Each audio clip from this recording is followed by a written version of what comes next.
A gorgeous summer night on the shores of Lake Ontario. It's the first day of August. The Blue Bombers are first in the West, and the Argos are still looking for their first win. Welcome to BMO Field for part one of Thursday Night Football, presented by The Brick, for the second meeting of the season between Winnipeg and Toronto. McLeod Bethel Thompson and the Toronto Argonauts are looking for a very different result, and certainly a very different start than the last meeting between these two teams. They were smothered early on. You heard all eyes on him at the quarterback position with the arrival of Zach Collaros via trade yesterday. Of course, Matt Nichols, we're not even going to call this a bounce-back game. A bit of a down outing last week against the Hamilton Tiger Cats, but the Winnipeg Blue Bombers feel like they're ready to get right back to their winning ways here tonight in Toronto. And the Bombers won the toss. They've elected to take the ball, and it's Tyler Crapini to kick off for Toronto. A newcomer, number 16, Mike Jones, back for the kick for Winnipeg along with Lucky Whitehead. And we know how explosive Whitehead could be 3 weeks ago in Winnipeg. He took the opening kickoff for a touchdown, and what turned out to be a decisive victory for Winnipeg over Toronto, one of the 6 Argo losses to start this season. As Thursday Night Football is underway on this August the 1st, it is Lucky Whitehead again. They vowed their coverage would be better this time on him, and number 7 does take it across for a return up to the 34, where Matt Nichols and the Blue Bombers offense will go to work. For Matt Nichols in this Winnipeg Blue Bomber offense, dominant performance. The thing that stands out, a couple of interceptions last week, but the thing that stands out nonetheless is the way that they have taken care of the football. 13 touchdown passes for Matt Nichols versus just 4 interceptions. 29 of 48, 261, but he threw 3 interceptions, Matt Nichols did. He is still the top-rated quarterback in the Canadian Football League, but that rating did drop. Handing it off to Andrew Harris on the first down. Harris grinds his way for more than 5, 6, 7 yards for Winnipeg, and a good gain on first down. Offensively, the Blue Bombers welcome back Chris Matthews. This evening, he's in the lineup in place of the injured Darvin Adams. He'll play the wideout spot primarily along that offensive line. Keep an eye on center Michael Couture, the Simon Fraser product. Has done a nice job taking over first year as a full-time starter, replacing the retired Matthias Gosen. We'll call it a gain of 8 for Andrew Harris, just 2 shy of the rushing lead in the CFL now. And faking the handoff to him, and it's Nick Dembski on the 2nd and 2 taking it, and easily gets the first down, and he gets taken out of bounds, and a flag coming out for rough play there for Jonathan Dowling, who greets him at the sideline. Well, Dowling maybe a little... Major foul, unnecessary roughness. Toronto, number 24. 15 yards from the end of the play. Automatic first down. Winnipeg. Dowling a little too hyped up, perhaps, as he gets back into this lineup. And because that comes at the end of the play, that moves the ball all the way up to the Argo 44. So Winnipeg already in scoring position now in this first possession for what's been a difficult season for Corey Chandlin. An 0-6 start for these Toronto Argonauts, the only team left without a win. And Nichols is throwing, and that one, Dembski's the closest receiver, but it looked like there was a bit of confusion there as it falls incomplete. Yeah, and I'm not sure that wasn't a kind of an intentional throwaway, as the defense seemed to have sniffed that one out. We'll take a look at that defense. Veteran defensive end Sean Lemon looks to give this pass rush a little bit of a boost for the Toronto Argonauts, try and get some heat on Matt Nichols here tonight. The linebacking core, former Bomber Ian Wild comes off the injured list. He'll play the weak side spot, which bumps Micah Awe back into the middle linebacker spot. University of Calgary product Robert Woodson starts at free safety. Nichols throwing off to his right to the boundary, and he completes it there to Chris Matthews back in the lineup. No, they're calling it an incompletion for Matthews, of course a former Bomber back in 2012, Rookie of the Year, and was with Calgary for a Grey Cup last year, and back in, and he'd been out for a few weeks. Chris Matthews, of course, center of some controversy last week. What was being reported as a nightclub stabbing, which was downplayed by the Bombers, and he was at practice the next day. A 51-yard attempt for Justin Medlock, who's 8 for 11 on the year, his longest 52. Medlock known for his ability to make long field goals, and the conditions are perfect here tonight in Toronto. By the leg, Medlock up, lots of leg, and he splits those uprights. And so the Argos emphasize the importance of starting well. It's Winnipeg that gets on the board first, taking advantage of a penalty to get in field goal position. The Bombers, well, they had a bad start last week. Much better this time around as they try to get back into the win column on Thursday Night Football. Presented by The Brick from BMO Field. The CFL on TSN is brought to you by the Nissan Titan, official vehicle of the Canadian Football League. McLeod Bethel Thompson, beleaguered start with these Argos, 0-4 this year, 0-6 his last 6 starts last year, so 10 straight losses for him, the starting quarterback, and it has been a tough time as he throws that over the middle into coverage, and that's intended there for S.J. Green, second down. Well, the offense should get a little bit of a boost with the return of Armandi Edwards. Sat out last week due to injury, productive receiver out of the slot. Sean McEwen, another University of Calgary product, anchors that offensive line, from a first-round pick for these Toronto Argonauts. Last week, Bethel Thompson just 6 for 18. And completing that one to S.J. Green. But had better numbers against Winnipeg last time around, 22 of 39, 388 yards, 3 touchdown passes. So Corey Chamberlain, Dwayne believes he can play well. He's seen it before, and he really needs to see it again. And the comment from Corey Chamberlain, as he said, he's told his team, if you've done something before, you should know you can do it. You should be able to do it again. And he applies those words very specifically to his quarterback, McLeod Bethel Thompson. But not enough for the first down, excuse me, and that's a 3rd and 2, so a punting situation now for Zach Medeiros. And there to take it is Mike Jones,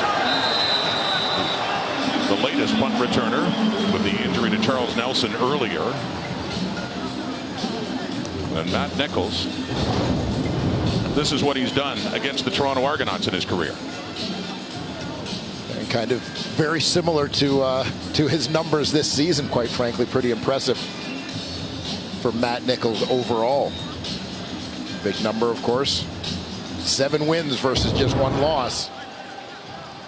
Talking to his offensive coordinator, Paul LaPolice, before this game, it's not about the passing yard, it's about the wins. And they've been winning a lot with him at quarterback and handing off to Andrew Harris. And of course the efficiency as well for Nichols and using a lot of different receivers. Andrew Harris, of course, a big part of that offense. Interesting, Dwayne, that the Bombers don't have a top 10 receiver in the CFL. The highest is Lucky Whitehead at 18th in the league.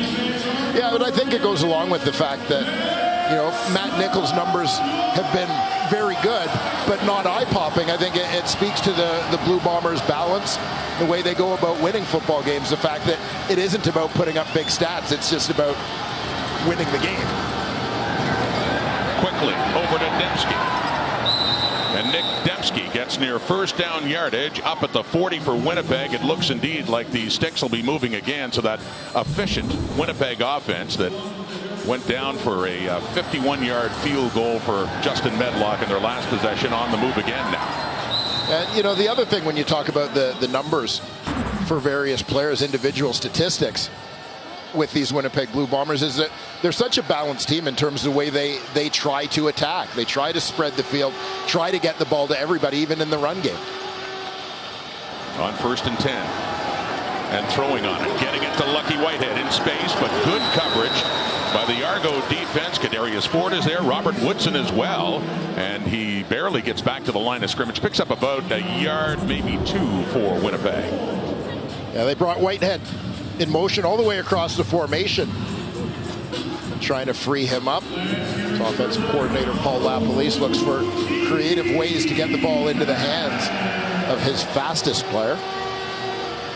Who had a big kickoff return for a touchdown against the Argos 3 weeks ago. He had a couple of touchdown catches against Edmonton back in week 3. Nichols throwing off to his right to Dembski. And picks up yardage up over the 45, but not enough for a first down. So Winnipeg will be punting for the first time in this game. Defense does its job. Defense had good moments against Edmonton last week. They lost the game 26-0, but it was a matter that the offense couldn't get anything going, and they were pretty well spent by the fourth quarter. But there's been a different story, it seems, every single week for the Argos as to why they have struggled off the Medlock punt. Back forward is Chris Rainey, but it does head out of bounds and inside the 20. So a 45-yard punt for Medlock and no return for the Argos, and they're trailing 3-0 here on the Brick Thursday Night Football at BMO Field. Thursday Night Football on TSN is presented by the Brick, saving you more. Rod Smith, Dwayne Ford, Matthew Shinetti is here. Brody Lawson as well at BMO Field. 8:47 to go until quarter time. Second possession for McLeod, Bethel Thompson, and the Toronto Argonauts trailing 3-0 in this game. Passing and first down. Around his 10, completing it to S.J. Green, and a big first down, Toronto. Adam Bighill there to take him down, but not before a good gain of 18 yards to give the Argos some breathing room in their own zone. Keep an eye on the left side of your screen. Nice quick swim move to get into open space. Versus zone coverage, S.J. Green recognized he's got a soft spot in there. Bethel Thompson doing a nice job getting the ball out quickly to the veteran receiver. All three pass attempts to S.J. Green. Now 26 yards for him. And bobbling a bit is Brandon Burks, but has a good gain on first down after taking that handoff on a flag, though, is back in the Argonaut backfield. Burks filling in for James Wilder Jr. There he is, injured and missing his second game. Missed the one in Edmonton last week. Holding Toronto, number 64. That's a 10-yard penalty. Remains first down. Got the right guard Ryan Bauman, so they had a bit of a drive going, but certainly stalled there as they're pushed back to their 26. Well, we've seen a couple of early penalties hurt the Toronto Argonauts in this football game, and needless to say, the Winnipeg Blue Bombers are a team that is very capable of hurting you on their own, that they don't need the help from the self-inflicted wounds. And there have been many for the Boatmen in 2019.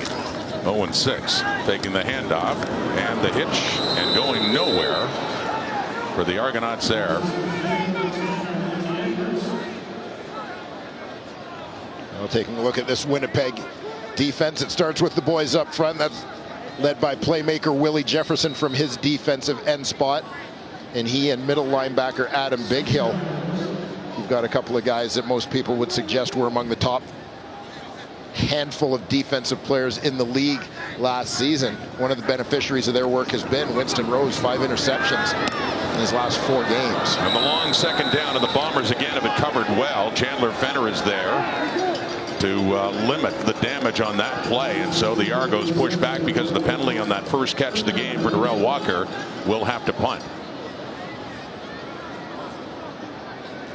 A slow start offensively for both teams, or maybe a good start defensively might be a more fair way to put it.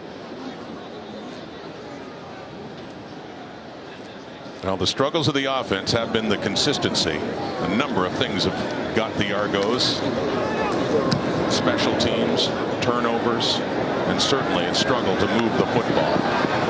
On the receiving end there, that punt is Mike Jones with flags down for no yards and a 15-yard no yards penalty after a 44-yard punt by Zach Medeiros. I just got one right there. I can't get to it. Chandler Fenner, the coverage in Darrell Walker, and preventing any first down for the Argonauts. Winnipeg's defense looking strong as the Bombers try to bounce back into the win column here on a Thursday night. The kind of year it's been for Corey Chamberlain when his team, Twain, had good field position by the looks of it, but a couple of different breaks, and there's Winnipeg near midfield to start. Yeah, well, and we had just talked, Rod, about the penalties for the Toronto Argonauts in the early going of this game. So you look at the difference is you get a holding penalty on the last possession that pushes you back 10 yards, 15-yard no yards on the special teams punt cover. You're talking about a swing of 25 yards, and the Winnipeg Blue Bombers starting with the ball at midfield. With a 3-0 lead. 3 penalties, 40 yards for the Argos. Here's Andrew Harris. Look at Harris go. Leading rusher in the CFL. And he has a 56-yard touchdown romp here in Toronto.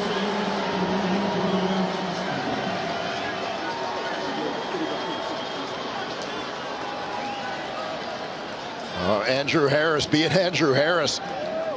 Terrific burst.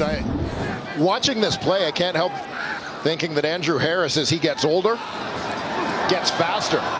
Lots of help from his offensive line. Right side did a terrific job there. Jeff Gray, Jamarcus Hardrick.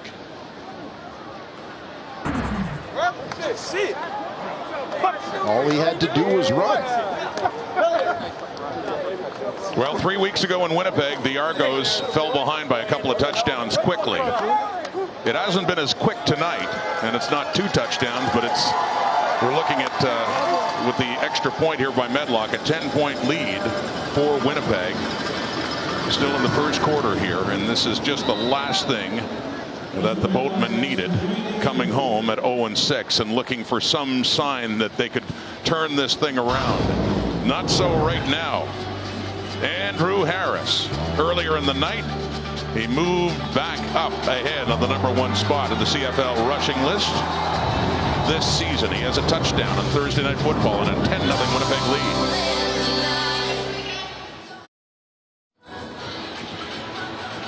Andrew Harris turns in his longest run of the season at 56 yards.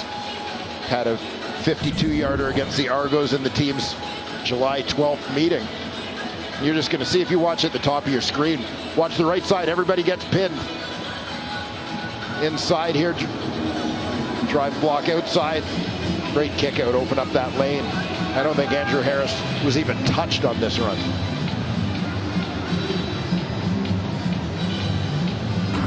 Said not quite as dominant at this point anyway for Winnipeg.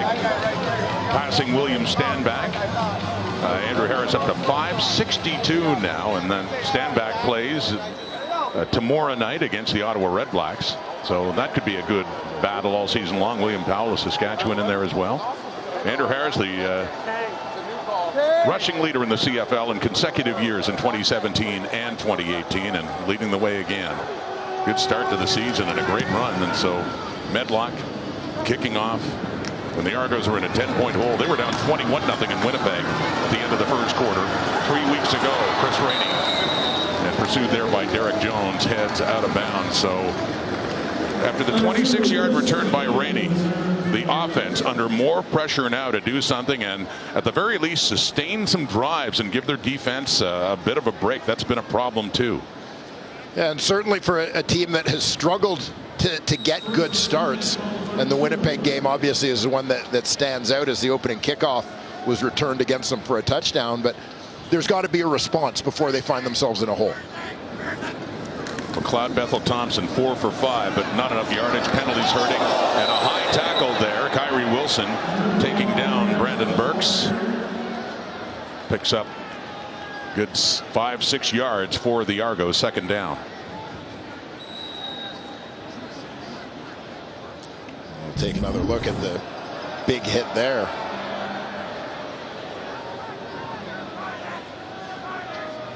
Wilson, Jeff Heck, Chris Humes all meeting at the football. Second down play to Rodney Smith. And Rodney's got a first down for the Argos. The sticks move. They're up around the 45 now. His 4th catch of the season. A good start to the possession so far. Obviously, as you said, Rod, you want to put together some drives, but certainly after a big touchdown like the Winnipeg Blue Bombers just scored, you don't want to have a 2-and-out in response. So that's a gain of 8. It's a first down. Some pressure coming. Bethel Thompson gets it away, and good coverage there. Winston Rose is there, and on S.J. Green. Rose, who is tied for the interceptions lead in the CFL with Trey Roberson. He has 5. He has picks in 4 consecutive games. Yeah, Winston Rose, one of the performers of the month for July in the Canadian Football League on the strength of that impressive interception streak. Big second down, Toronto. And it's batted at the line line of scrimmage. Good work up front by that Winnipeg defensive line. And it's one of the newcomers, Jonathan Kongbo, the Canadian who went to school at Tennessee. He's from Surrey, BC. He was their 5th overall pick, and they are happy to have him on that defense right now. Yeah, Jonathan Kongbo. Interesting guy. Originally started off his college career at the University of Wyoming and spent a year in junior college. Emerged from that very heavily recruited, was considered the top junior college recruit in the country before heading to Tennessee. Oh, and the punt is blocked, and the Argos do have it, and just tossing it away now is Ian Wild, but obviously to no avail. And Winnipeg, big play on special teams, and they're in business again. Shane Gauthier with the block. So more bad news Argos right here in the attempt by Zach Medeiros. Yeah, and Gauthier, Laval product, was all over this one.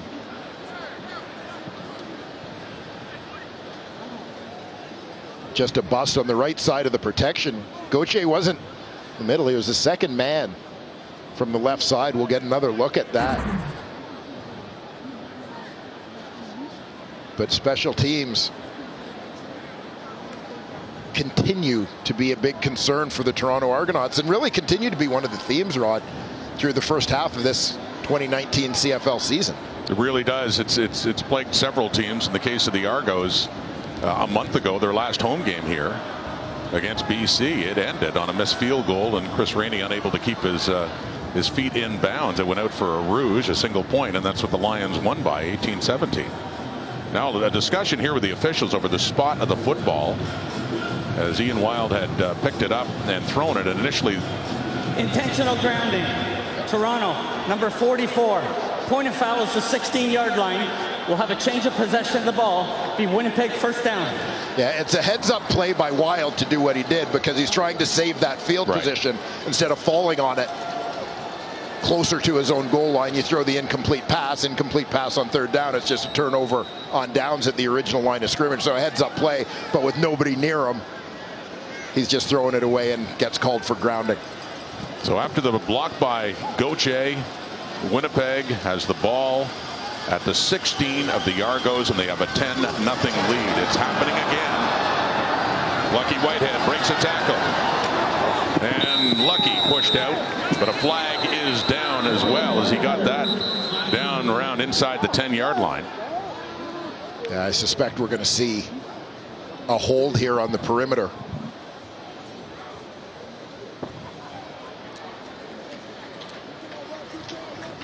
Holding. Winnipeg, number 10. That's a 10-yard penalty. Remains first down. One of the few things to go wrong for the Bombers in this game, in this first quarter that's ticking down, about 3 minutes left to go. Their first penalty, and it pushes them back to the Argo 26. Nick Dembski called in the hold, and the Lucky Whitehead carry.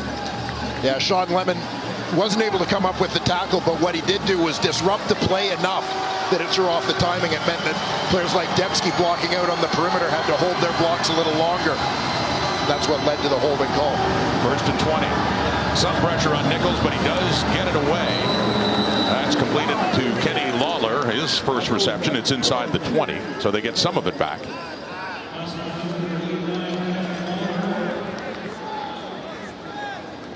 Mike Awe, middle linebacker, in on the tackle. And again, Awe had spent the last couple of weeks playing the weak side linebacker spot with Ian Wild out of the lineup. Justin Herdman-Reed, Winnipeg native, had been starting in the middle. Second down, 13. Pressure on Nichols, but he gets away for a moment. Now he is taken down. So Kenny Bishop there to finish it off. Awe was in there too. And the bottom line is they do push the Bombers a little further back for another field goal try coming up here for Justin Medlock. A good stand from the Toronto Argonaut defense.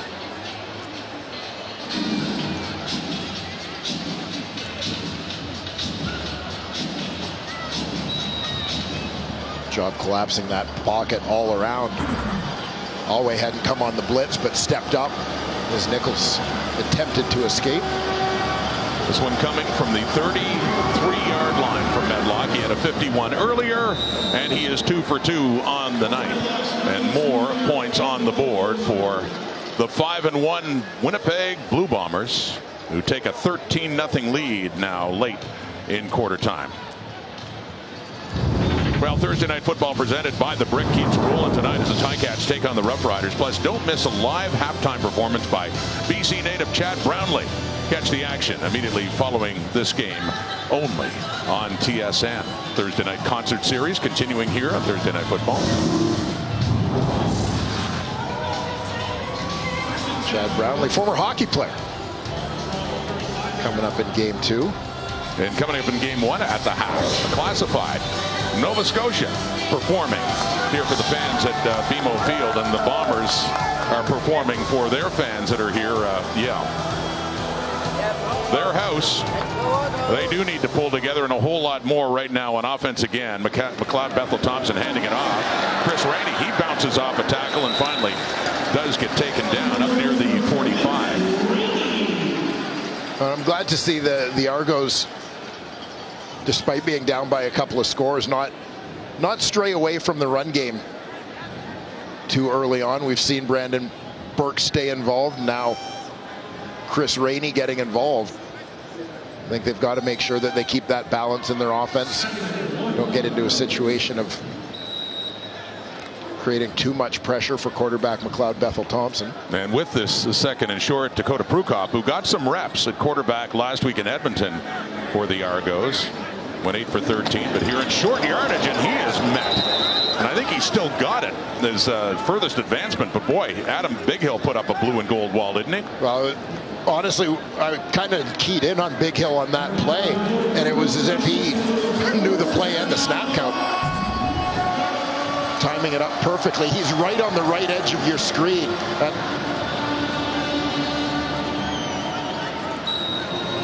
Just sniffed it out, met Prukop right at the line of scrimmage. Fortunately, Prukop only needed a couple inches for the Argos. There is Chris Rainey, and he is hauled down by Bighill up around the 50, but another first down. Here come the Argos now, and do they ever need to piece together something as they're for the first time on that gain of 16 in Winnipeg territory.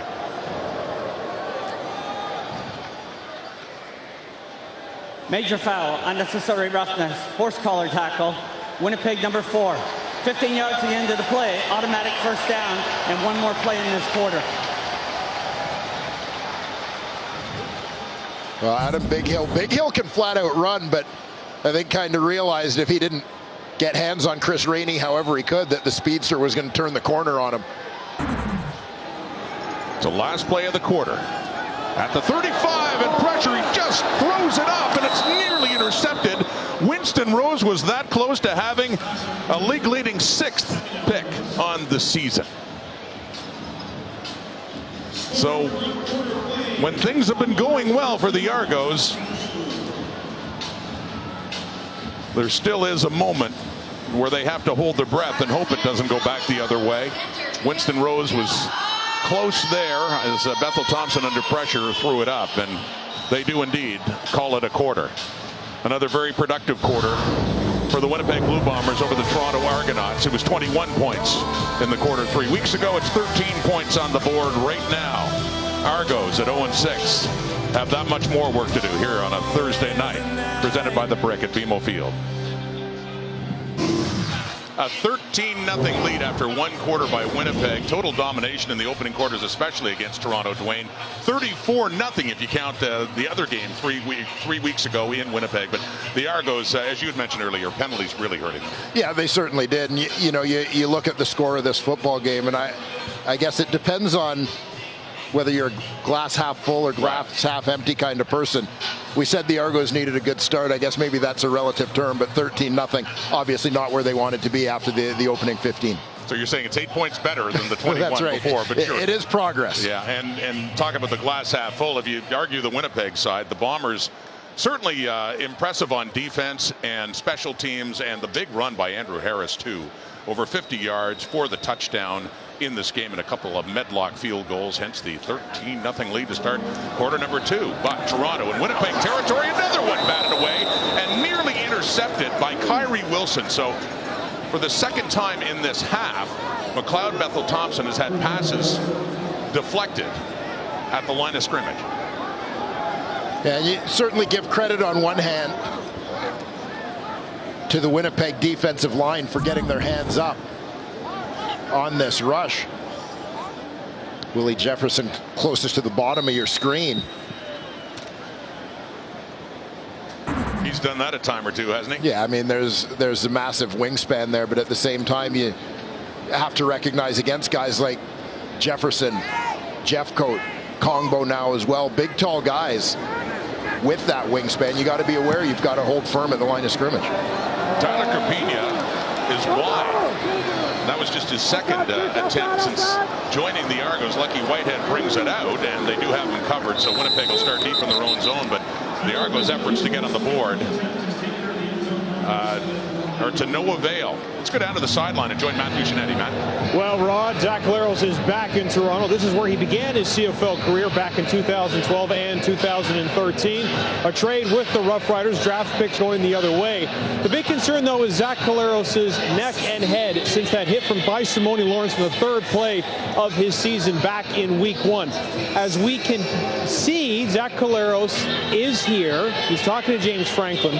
He is ready to practice. Whether or not that actually means he's ready to go ahead and throw as a part of the Argos offense, well, he has to learn the offense. He spent a lot of time in the pregame talking to Coach Jacques Chaplin, talking to Coach Corey Chamberlain.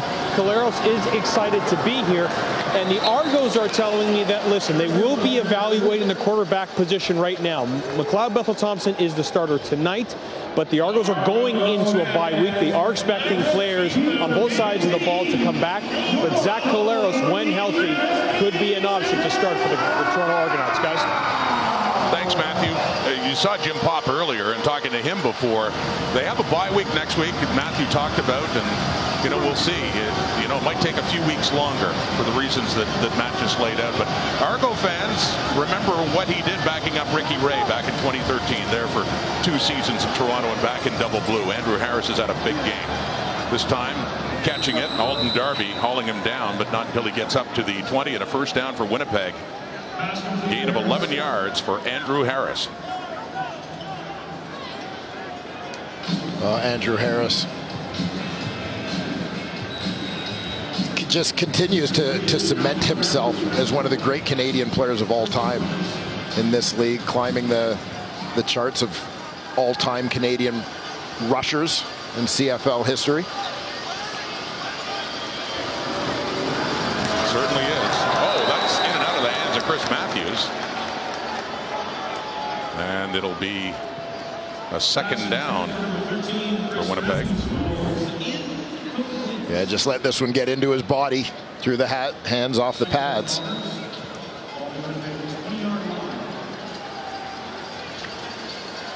I won't make excuses for him about fighting the sun, but the studio panel used to have it set down there, and we used to have to look into the sun from the same angle. Of course, it's a little easier just talking into a microphone than catching a football. Yeah, so you guys are warriors. I expected something like that from you. Oh, Andrew Harris, and another big gain. He is just chewing up yardage in this first half in Toronto. And looks like he gets, 10 more and another first down. 10 yards, 78 yards now, Dwayne, on the day. Yeah, I love the key breaker on 2nd and long. Well blocked up Couture. Stays on Cleon Lang just long enough here to let Harris slip by. And Andrew Harris, as he always seems to do, moving the pile forward at the end to get that first down yardage. Nichols throwing him the first down, and wide open. He has Drew Wolatarski, who has another big first down. Winnipeg, and Wolatarski's first catch of the night. Gain of 20 yards. Yeah, Wolatarski at times is a guy who flies under the radar in this receiving core when you've got guys like Lucky Whitehead, Nick Dembski, sort of stealing some of the headlines, but consistent, productive Blair with that wide side wide receiver spot. Nick Dembski taking the handoff and then tries to cut back inside. Lotzar goes around him for a short gain, but a flag comes out just as the ball carrier was taken down. There's Micah Awe in the middle of it. Sort this out, but could this be another penalty coming against Toronto?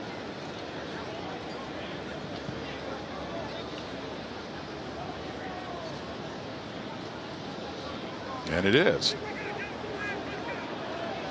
Major foul, steering, Toronto, number 7, 15 yards to the end of play, automatic first down, Winnipeg. So they got the safety Robert Woodson for the spear, and we saw this earlier. Big penalty against the Argos, and Winnipeg moves into their territory up to the 44. Yeah, keep an eye. Woodson's right here coming in from the right side.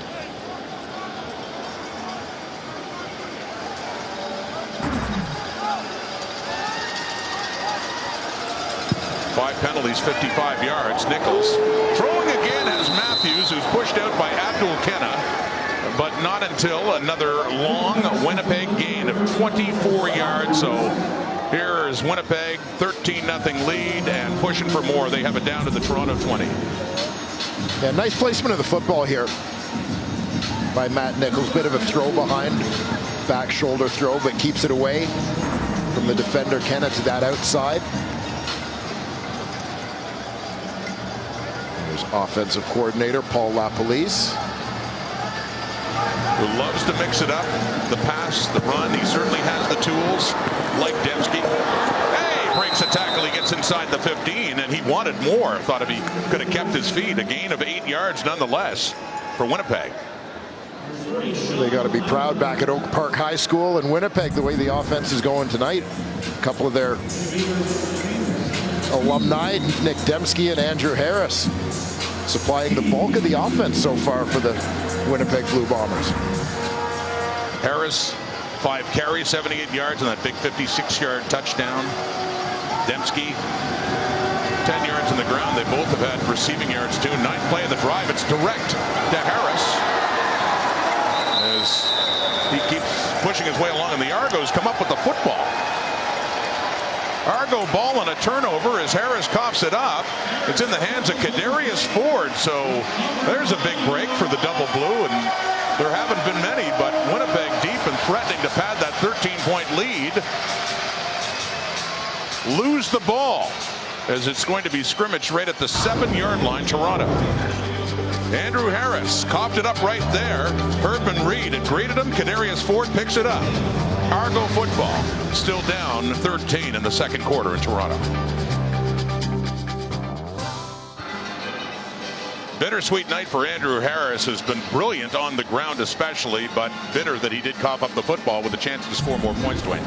Yeah, certainly in that part of the field, direct snap to Harris may have caught some of the Argos off guard, but certainly not Justin Herdman Reed. Steps up with a perfect form tackle there.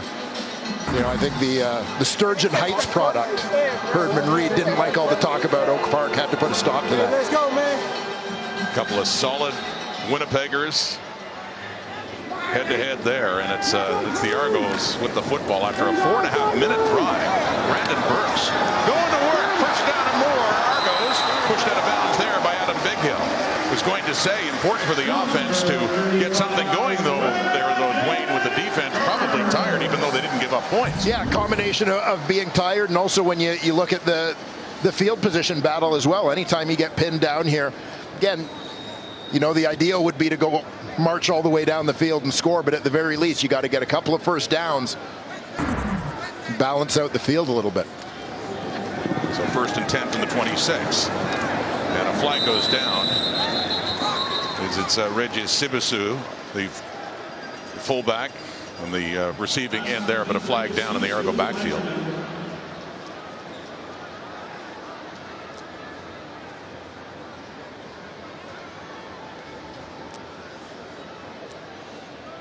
Holding, Toronto, number 66. 10-yard penalty, remains first down. Left tackle Isaiah Cage. So there you go again. A holding penalty, negating a gain and pushing, Dwayne talking about the field position, back they go to their 16.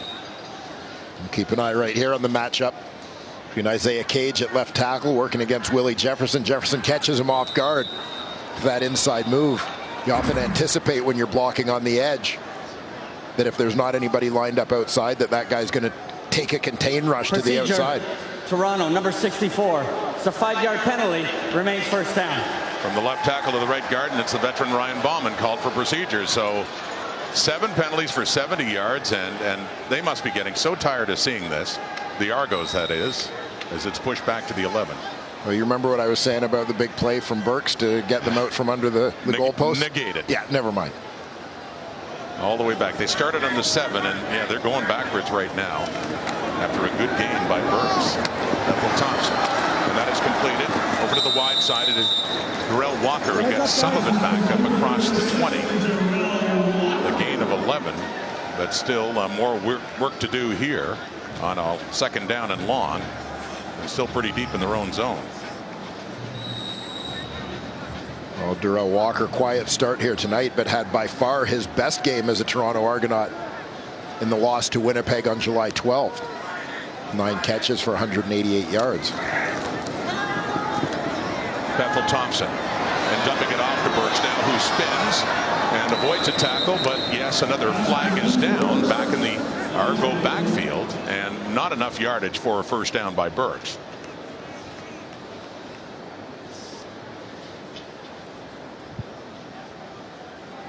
And it is holding again, and would expect. Holding, Toronto, number 57. That penalty is declined. Third down. I was going to say, expect the Bombers to decline that, which they did, so forcing Toronto to punt. The Argos trailed by 31 points at the half in that game 3 weeks ago.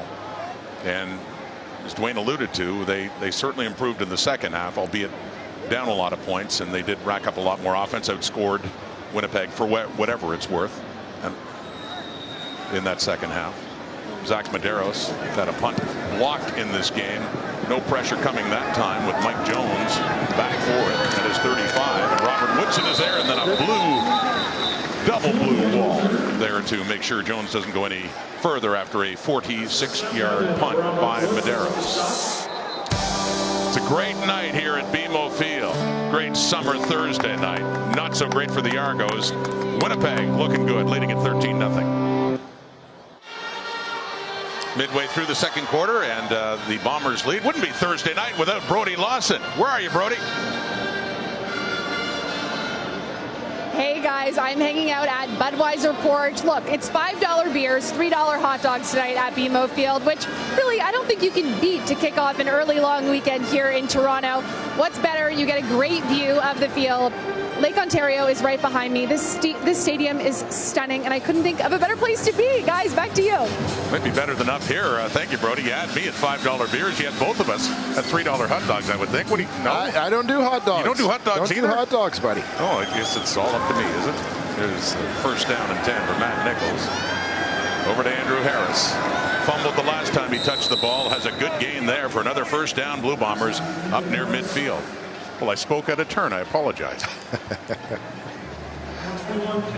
Quite all right. So Winnipeg offense goes back to work. Ball right back in the hands of Andrew Harris.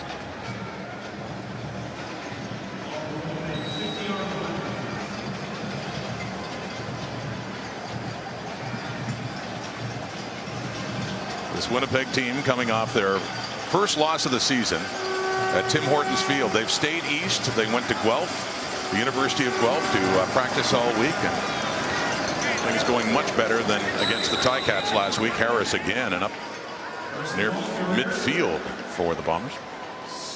Available intelligent around view monitor and standard rear cross traffic alert. Don't settle for less than the Nissan Rogue. Andrew Harris has 110 yards, and we're not even at halftime. Rushing yards 88, receiving yards 22. That's a 56-yard touchdown run is included in that. And quickly over to Chris Matthews, first down and more as he works his way up. So the Bombers sustained a long drive on their last possession that ended abruptly with the Harris fumble, but their time of possession now dominating the Argos. That Toronto defense has been out there a while. And Chris Matthews doing his part to keep the drive alive. Mike O'Shea talked about getting him back in the lineup, and what he brings to the table is a big, strong receiver. So you saw him fighting for yards. And got to be big concerns for the Toronto Argonauts right now, as one of their top performers, Cleon Lang, is down. And with that, we will take a break and be back in a moment. Not only might that Argo defense be tired, it's also suffered an injury, and a big one, with defensive tackle Cleon Lang off the field now. Yeah, Lang is a guy who has been one of the Argos' best players so far this season from his D tackle spot. You're going to see him. He's one-on-one against Jeff Gray here. Gray just trying to mix it up in terms of his pass pro. He knows he's going against a tough guy. You don't want to always give him the same look or the same set. He goes for the cut block and just caught Lang with his foot planted in the cleat planted in the turf. And Nichols rolls out right and completes that one to Andrew Harris on the first down and a gain of 5. A very busy first half for number 33, as mentioned before. As Winnipeg pulling ahead in the time of possession as well. The previous drive 4.5 minutes, and they got another one going here now. Well, Lyndon Gaydosh. We certainly see a few more snaps at that D tackle spot with Cleon Lang. Sidelined, at least for the time being. 2nd and 5, complete another first down. It's Kenny Lawler. Taken down there by Kenan Gilchrist after a gain of 12 as the sticks move again for the visiting Blue Bombers. And Kenny Lawler really starting to settle in this Blue Bomber offense. Guy certainly that they were excited about in training camp. Ultimately replacing Kenbrell Tompkins. Got a pretty good season for the Bombers last year, but didn't return in 2019. Lucky Whitehead keeps his feet, and another big gain for Winnipeg as he gets it inside the 15, and another first down. Bombers gain of 13. This drive started at 8:03 left in the half, and we're down well over 3 minutes now and counting. And I always think it would be interesting to count the different ways that Paul LaPolice finds to get the ball into the hands of his different players. I mean, we'll see, you know, receivers aren't just receivers. Like, you'll see by the end of the season the number of carries that guys like Whitehead and Dembski will have in this offense. Big number of carries for that man, Andrew Harris, who has his 2nd touchdown of the night. 13 yards, and the Bombers are running away.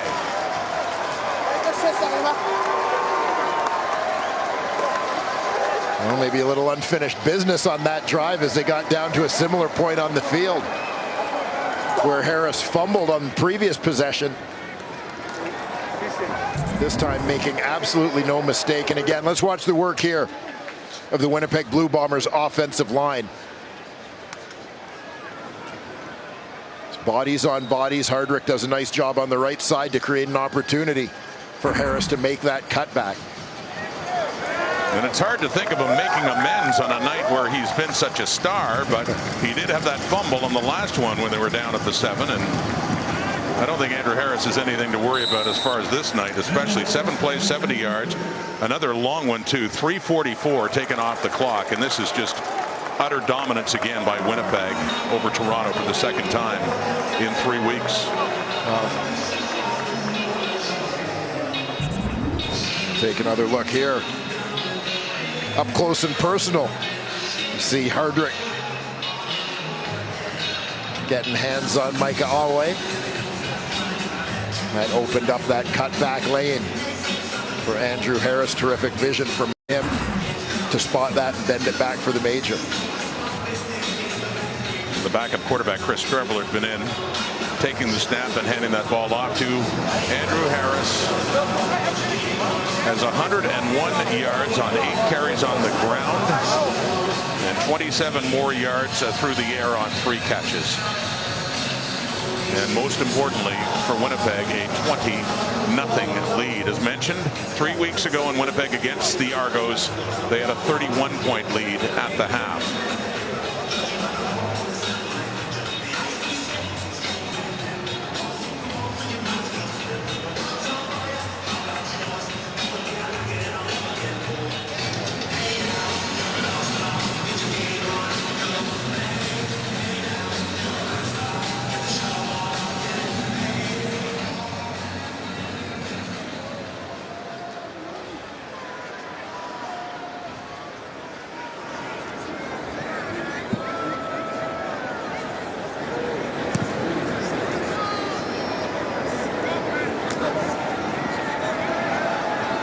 So it's Chris Rainey on the kick by Medlock.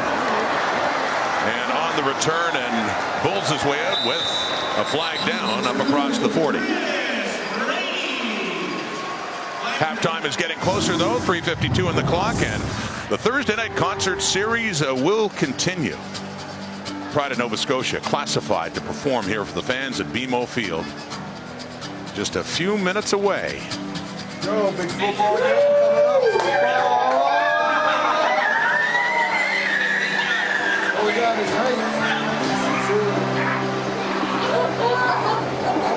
Yes, indeed. Get your popcorn ready for Classified. That's coming up at the half of the Thursday night concert series. Thursday night football presented by The Brick, and chance for Andrew Harris to get a breather after a very busy night with a couple of touchdown runs. We talked early on, Rod, about the importance of the Argos responding when Winnipeg scored to avoid that here we go again feeling that you feel like might be setting in a little bit. Has been. They had a penalty off that return that pushed them up, though, in a better field position. Armani Edwards with his first reception of this game. A gain of 13 yards. So can the Argos salvage some points before heading to the dressing room for halftime? Yeah, this to me is a critical drive, quite honestly, for the Toronto Argonauts, especially when you look at the field position with which they started this possession.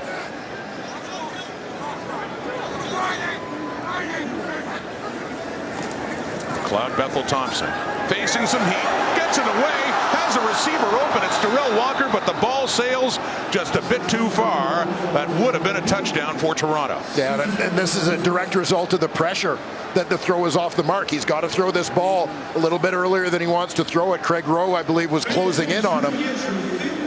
If he can hold on to that a split second longer, Darrell Walker runs right underneath it. And that kind of night for the Argos and for McLeod Bethel Thompson, and that offense especially. Gets it away with an open receiver and gets taken down. 3 minutes till halftime. For more than 30 years. Up at the half, it is Thursday night, which means the concert series. We've got Classified tonight, and the panel is very relaxed right now. They're going to break down Andrew Harris's first half performance and if the Argos have any shot. Rod? Thank you, Kate. These guys are always relaxed, aren't they? Often wouldn't know what was going on behind me there, what they're doing. But, you know, they could kind of relax and break down what Andrew Harris has done, that's for sure. McLeod Bethel Thompson completing that one, but it is third down, and they are going to see if they can put some points on the board finally here, down by 20. Well, critical, as I said, that they come away with something. Avoid going in with a 0 at the break again against the West Division leaders. This will be the third attempt for Tyler Crapina, second of the night, third since joining the Argonauts. He missed wide left in his last try, and this one is straight through. So Crapina now 2 for 3 as an Argo, and a nice story too for him coming back after missing all of last season. Used to be with the Saskatchewan Roughriders, and now they've got some points on the board. Still down by 17, but something to show for it in the first half here now. The fans very excited that their team has got a little something. I think a bit of a sarcastic cheer. The Bronx cheer at BMO. Well, you know what? I think that's sincere. That is sincere excitement right there for that field goal by Crapina. Somebody's hopped up on sugar.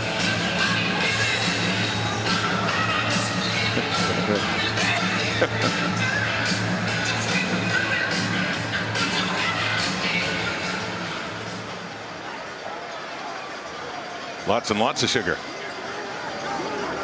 Argos need lots and lots of points. Still down 17.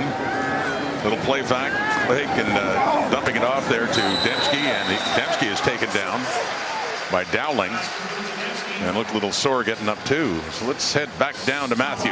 I know that Mike O'Shea, Rod, was not happy after his Blue Bombers lost to the Ticats last week. However, he did find himself feeling a bit better knowing that his team was going to be spending the week at his alma mater at the University of Guelph. And when we spoke to him yesterday, as well as Matt Nichols, they were And you can understand from Coach O'Shea, quite effusive about staying at his alma mater and the facilities there. And I can hear down here Mr. Ford gritting his teeth as a Western alumni. But you can tell from all of the Blue Bombers I spoke to before the game, they were quite happy to have that university experience, that bonding experience, being on the road, but being on campus, obviously around some world-class facilities at the University of Guelph. Although Jeff Heck did tell me, I loved being there, I loved being in that atmosphere, but I didn't like being on the road. I wanted to get back on my own routine. Offside. Toronto, number 56. 5-yard penalty, remains second. Thanks, Matt. And I wonder, too, I remember Mike O'Shea in his college days at Guelph, and I remember Dwayne Ford at Western, Guelph, late 80s.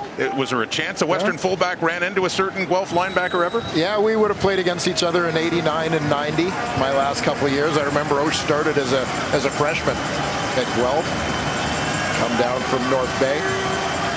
He was a good one. Of course, had a great CFL career, too. A lot of it with the Argos, batting it at the line on that pass. It's Sean Lemon who got his hand on the Matt Nichols throw. So a third down, Winnipeg now coming on to punt with 1:57 on the clock until halftime. Well, maybe defense getting a little bit of a lift as the Argo offense gets some points on the board.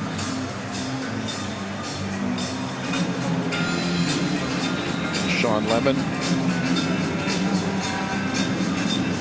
to make his presence felt on this Argonaut defensive line. Lemon back in the lineup after missing a couple of games in the Western trip, Calgary and Edmonton. Punt by Medlock. Down for Rainey. It's 26. And a good tackle on special teams there for Nick Hallett, product of the University of Toronto, and coming back where he played his college ball. Good play for Winnipeg there. The World Junior Summer Showcase continues tomorrow as the world's top under-20 prospects go head-to-head, and teams look to cement their rosters ahead of the 2020 World Junior Championship this December. Catch Sweden taking on Team Canada at 1 p.m. Eastern, 10 a.m. Pacific. That is only on TSN. 1:48 on the clock. Toronto with their 29. Last time they had the ball, they drove down for a field goal, so that's something. Need a whole lot more of something now. Bethel Thompson, and completing that one over on the far side there to Darrell Walker. So gets a quick first down and a gain of 12. 1:42. Still lots of time if the Argos are able to move the football and get this game a little bit closer. Argos with, we'll call it modest momentum here towards the end of the first half, but certainly trying to see if they can take something positive into the locker room. Up across the 40, Bethel Thompson. One receiver off to the boundary, and he goes to him. It's Walker with the coverage there from Winston Rose. So another good pickup on first down. It's a gain of 9, second and short. But a buck and a half to go till halftime.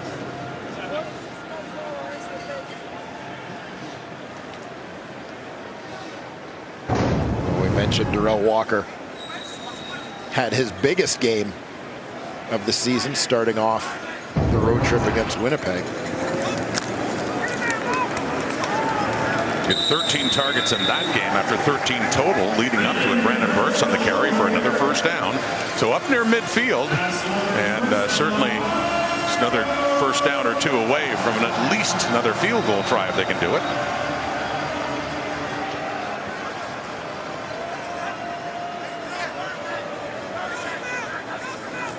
From center, Sean McEwen. Bethel Thompson off to S.J. Green inside the Winnipeg 50. So this Argonaut offense is starting to wake up. Yeah, finding a little bit of rhythm here.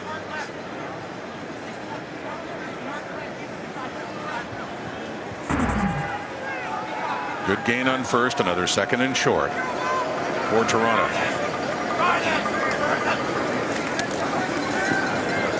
Some heat is coming. He gets it away.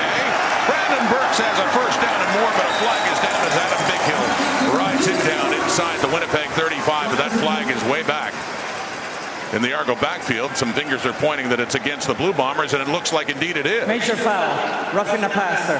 Winnipeg, number 2. 15 yards to the end of play, automatic first down. Toronto. We'll keep an eye on Jonathan Kongbo. He's coming from that left defensive end spot.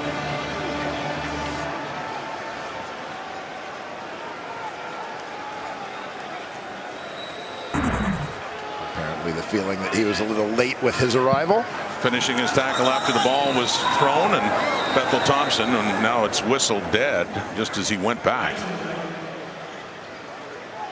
With 1 minute exactly in the clock.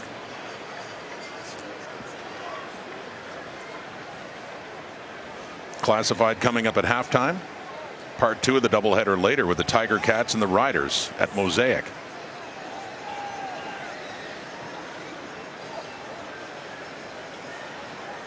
You know, there was a time where that Dane Evans versus Cody Fajardo, a week ago you might have been billing that as a battle of the backups, but I guess not so much anymore, as it looks like both those guys are starters for the rest of the year. Toronto, number 69, 5-yard penalty, remains first down.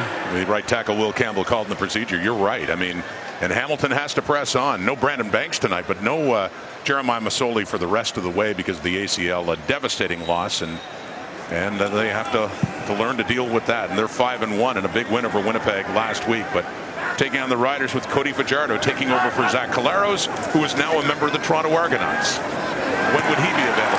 McLeod Bethel Thompson, the quarterback right now, and he's got something going. An impressive drive late in this first half. Still lots of time, just under a minute. And easily in range of 3, of course, but they really need the end zone. One thing you can say about the Argos, despite their winless start through the first third of the season, they're a team that has continued to compete within games. You haven't seen any element of quit or of sort of laying down. And here's a chance for Rodney Smith. How about that? Rodney Smith has a CFL touchdown. Touchdown, Rod Smith. Am I allowed to shorten his name and say Rod Smith has a CFL touchdown? Well, we wouldn't want any confusion.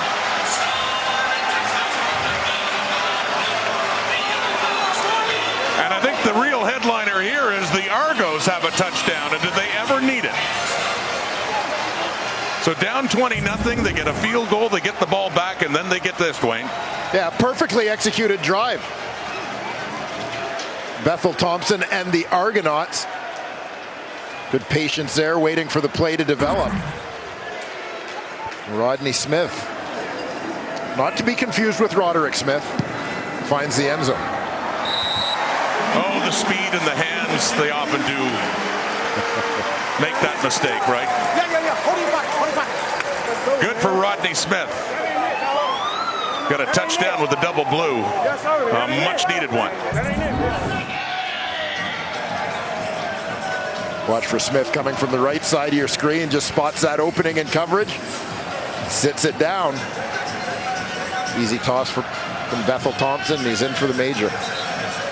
In his second year from Florida State, Smith takes it from Bethel Thompson, and he takes it in standing. And from 20 points down, hey, new quarterback Zach Collaros standing there next to James Franklin, and they like what they see. A 20-point lead is down to 10, and there is some hope for Toronto. We're a long way from this, but you know, tomorrow marks the 1-year anniversary of McLeod Bethel Thompson's first ever CFL start. It was against Ottawa, and they were down 24 points, and they came back and they beat the Red Blacks 42-41. Bethel Thompson won his next start against BC and hasn't won a start since. 10 straight losses, but I asked him if that would be a fond memory, but I think he is so focused on all the difficulty that they've had to fight through now. I don't think he was being very sentimental. Yeah, no time for that at 0-6. Hey, they soft, bro. They soft. 10 unanswered points for the Toronto Argonauts.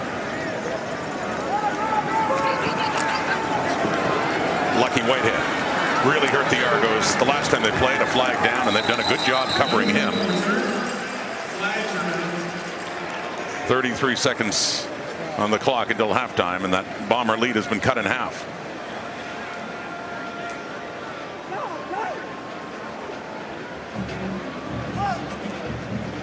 Holding Winnipeg, number 2, 10-yard penalty, first down.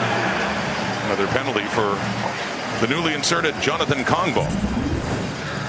Keep an eye at the bottom of your screen. You're going to see Kongbo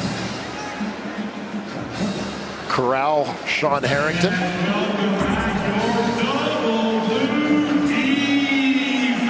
Maybe a little bit of jitters, but you know, I mean, one of the things I'm not sure as a defensive lineman playing at Tennessee how much time Jonathan Kongbo would have spent playing special teams.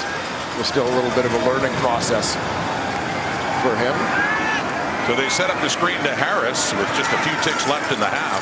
What a half it has been, by the way, for Andrew Harris, with a couple of touchdowns on the ground. Over 100 carrying and receiving too. That puts him up over 30 yards receiving. Classified coming up to perform here at BMO. There he is, getting set for this performance at BMO Field, and Argonaut fans presumably in a little bit better a mood. It's been tough going this season in 2019, but 10 straight points on the board, and Andrew Harris on the ground, just padding the numbers on that final play of the half. A half that's mostly been all Winnipeg, but a late answer by Toronto has at least given the home side some reason to hope. Halftime at BMO, Winnipeg 20, Argonauts 10, as we send you back to the studio and join Kate Burness. And thank you very much, Rod. Red sky fading, let's do this right. What you drinking's what I'm drinking, who's got a light? We about to kick 9 to 5 from dusk till dawn. Man, it's on. All the beers and the years gonna fly on by. With the small town stars holding on midnight. Take a sip, this is it. Raise them all up real high. Sing long live the night.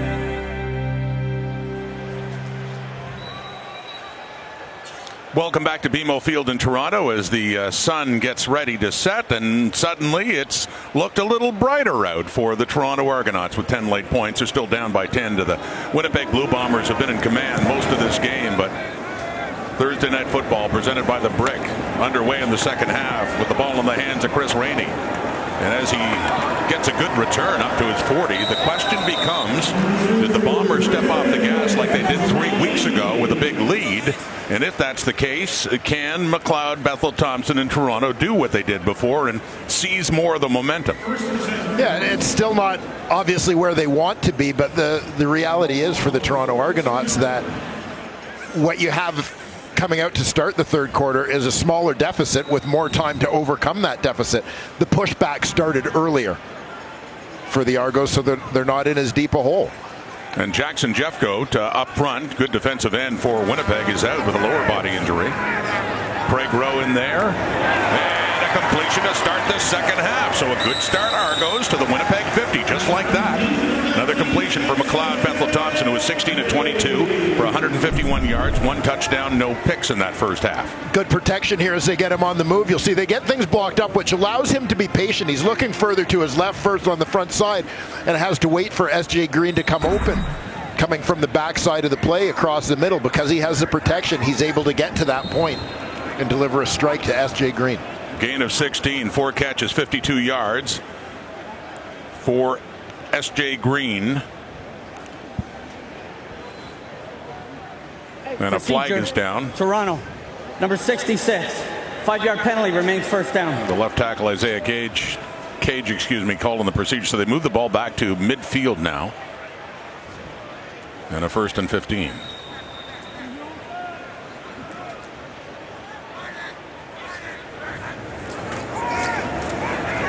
Setting up a screen to Burks. Getting a block. Getting a whole lot more is Brandon Burks. Flags down. Can he take it all the way? Fumbles the ball into the end zone and gets it back. Or does he? Yes, he does. So what a play that is, with a flag going down as he takes it in. It's a touchdown, Toronto. And if this stands, how about that start to the second half for the Boatmen?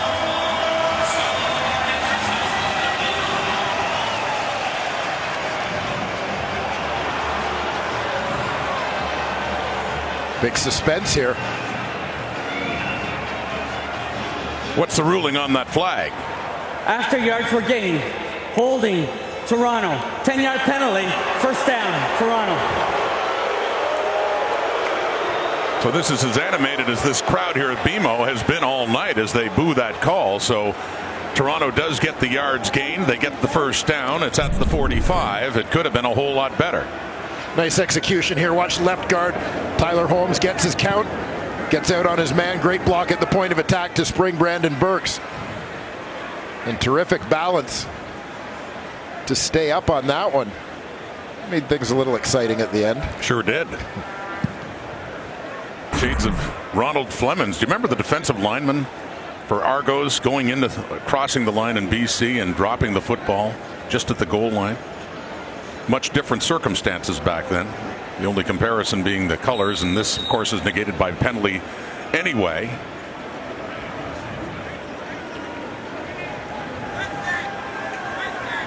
On a 1st and 10. Momentum. Can they keep it? A deep ball. Deep look and too far. Intended for S.J. Green in the end zone. So a 2nd and 10. Bethel Thompson took a shot. Yeah, 3-receiver look into the boundary. And S.J. Green is the inside guy. He's going to work deep and towards the corner here. As you see with the defender Anthony Gator, nickel linebacker coming over, playing inside leverage. On 2nd and 10. Under pressure over the middle. Jimmy Ralph has it. And he has it inside the 35. It's a first down Toronto and a 12-yard gain. They do have some momentum here to start this second half. Yeah, really carrying through here into the second half, picking up where they left off at the end of that second quarter. The offense finding its groove. Jimmy Ralph with his 2nd catch on the night. S.J. Green with another. And he is taken down immediately by Winston Rose. But it'll be 2nd and short as Toronto continues to move. Yeah, it doesn't have to be big plays, but constantly moving forward. Taking what the defense is giving them. Comes down to the 26. As you look into the eyes of Willie Jefferson. Had a big pass knocked down in the first half. Handing off to Chris Rainey. Rainey takes it on that 2nd and short. He is taken down by the big tackle Drake Nevis. It is close to another Argo first down. It is indeed. So they continue to move. They were down 20-0. They had 10 late points to end the first half, and this is the first possession of the second half, and the Argos are at least in position to put 3 more on the board and make it a 1-score game. A far cry from the way it looked before, when Winnipeg looked to be running away with it. Stepping back, looking to the end zone, and a dangerous toss too, with the receiver Green well covered. Chandler Fenner there, along with Chris Humes. And Bethel Thompson dodges a bit of a bullet here, as this is a situation where you'd like to see him either throw the ball away or tuck and run, take what he can. He didn't like what he sees coverage-wise. They're in scoring position. You don't want to force anything. Risk a turnover. 2nd down at the 22. Off to Rodney Smith. There was a touchdown in this game. And Smith takes it inside the 15 and close to another Argo first down. This has been an impressive drive to start this second half for Toronto. It'll be 3rd and short by the looks of things. People forget that S.J. Green, you know, prior to being known as sort of a perennial 1,000-yard receiver, a lot of his reputation was as a great blocker. Here's why. Great shot there on Anthony Gator to spring Rodney Smith for a positive play. Fans here at BMO don't like it, but I think it's a smart call. I mean, they need 2 scores. It's a 3rd and 1. So take the field goal. You'd be down by 8, and you'd keep your momentum going. Well, that's it. Keep positive momentum. So a field goal try for Tyler Crapina from the 20. He's 1 for 2 in the night. Puts that one through. And it is good. The second field goal for Crapina. And 3 consecutive scores going back to the end of the first half for the Toronto Argonauts. They were down 20-0. It could have been worse, but they got a field goal. They added a late touchdown, and then they opened the second half with this field goal drive to make it a 1-score game in the Brick Thursday Night Football. I'd like to tell you who performed at halftime of the Thursday Night Concert Series, but that would be classified, and that would also be Brody Lawson standing by. Brody? It was classified. Here with classified, the crowd loved it. What did you think? It was fun. It was. I never knew what to expect. Playing at halftime. I never did it before, but it was good.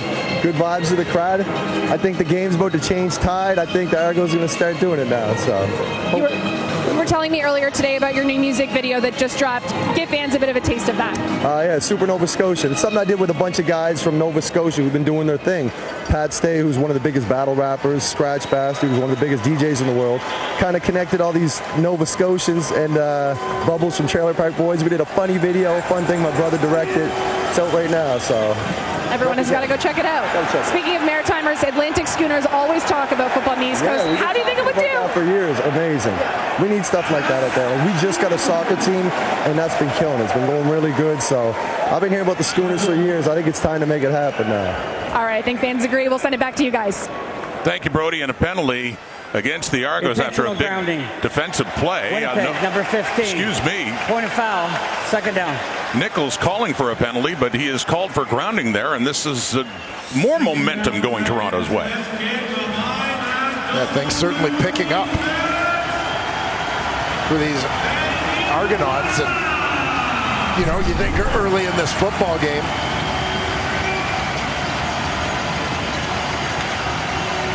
you see Matt Nichols very clearly gets hands to the helmet, hands to the face mask from Freddie Bishop. And Mike O'Shea had thrown his challenge flag before that play got off. O'Shea wanted to challenge that Bishop had roughed Matt Nichols. You could see the flag down before the ball was snapped. So as the Argos are celebrating another good defensive play and what would be third down, a little discussion here.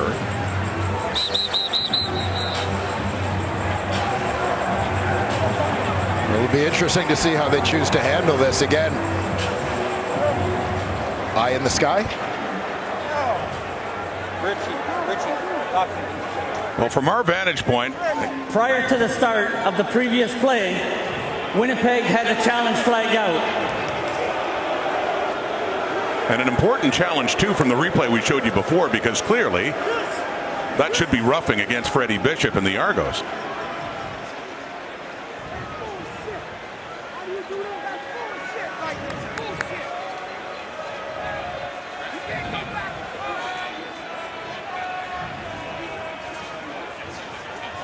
Will this be a big penalty against Toronto? Just like it looked like they'd had a big series defensively and trailing only by 8. We'll be back.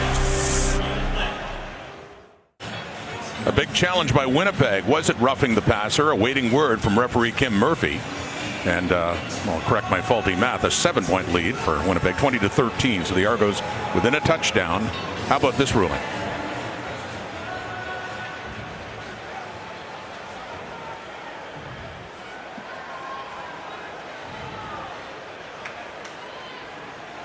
After review, the ruling on the field is overturned. We have roughing the passer. Toronto, number 56. Intentional grounding. Winnipeg, number 15. We're going to go up 5 yards from the original line of scrimmage. Automatic first down. Winnipeg. Well, we talk all the time in this league about the purpose of the eye in the sky, the purpose of replay review and so on, being to get calls right, and I'm glad that they got this one right, particularly with the emphasis the league puts on protecting the quarterbacks. And it's called roughing the passer by Freddie Bishop, who continues to discuss it near the officials' huddle because of the blow to the head.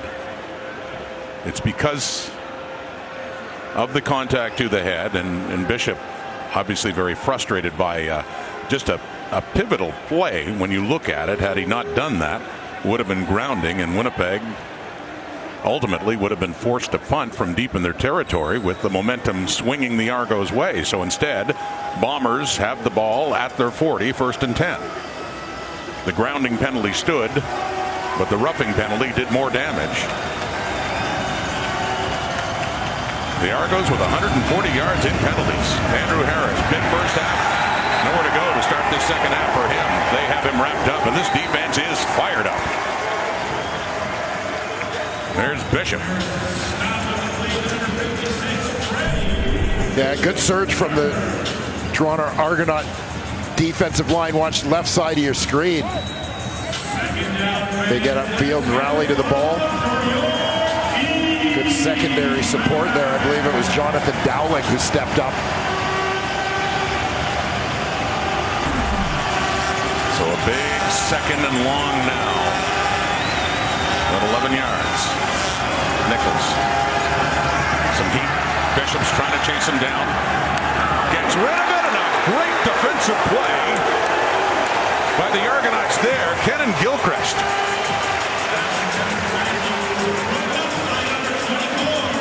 Or excuse me, number 24, Jonathan Dowling. Nonetheless, this is exactly what Toronto needed to force the Bombers to punt. Yeah, Dowling beaten for a moment off the line, but good recovery, closing to the football. Perfect technique to break up that attempt to Chris Matthews. So instead, Justin Medlock on third down, punting from his 25.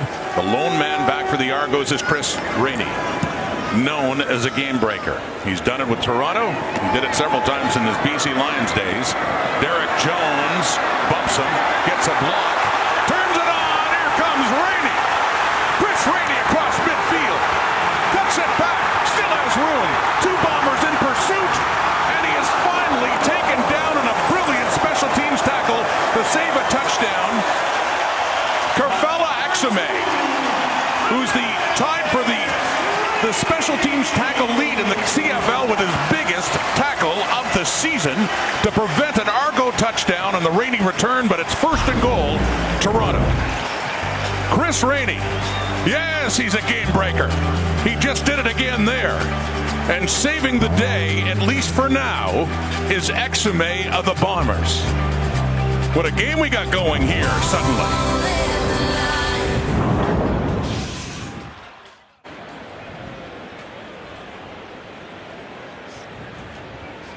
See if he believes that the defender was in early on the play.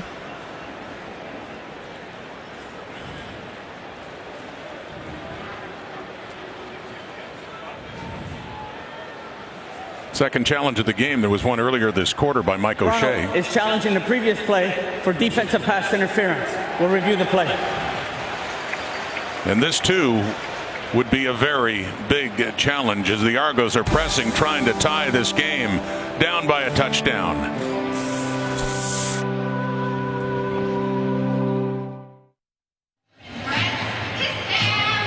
Chandler Fenner, the Argos feel, committed pass interference, Dwayne. Yeah, Armani Edwards is running the slant. Fenner is with him in man-to-man coverage. To me, it looked like there was a bit of a grab on the back of the jersey as the ball was thrown. So here you'll see Edwards, the second receiver, coming. Watch the right hand on the back of the jersey.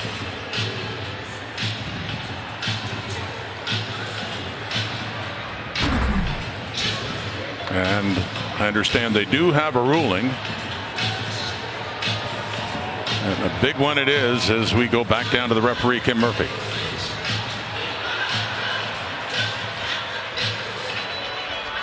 After review, the ruling on the field is overturned. We have pass interference. Winnipeg, number 22. The infraction took place in goal. Will place the ball on the 1 yard line. Automatic first down, Toronto.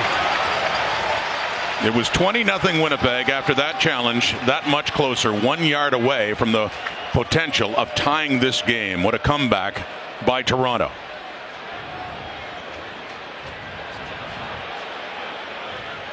Down 20-0 in the way this game was going, given up for dead. But all the momentum has gone the Argos' way since Winnipeg made it 20-0. Bethel Thompson in first and goal. Wants to throw. He's hit as he does. And that is closest to Adam Bighill. And another flag is down. It's another dangerous toss there for McLeod Bethel Thompson. Yeah, Willie Jefferson got there. Certainly impacted the trajectory of that throw. Offside. Winnipeg. Number 93. Will repeat first down from the 1 yard line. Craig Rowe is called, and now it's Winnipeg that can't seem to get out of its own way when it comes to penalties. Well, watch for Willie Jefferson here. Free from the backside.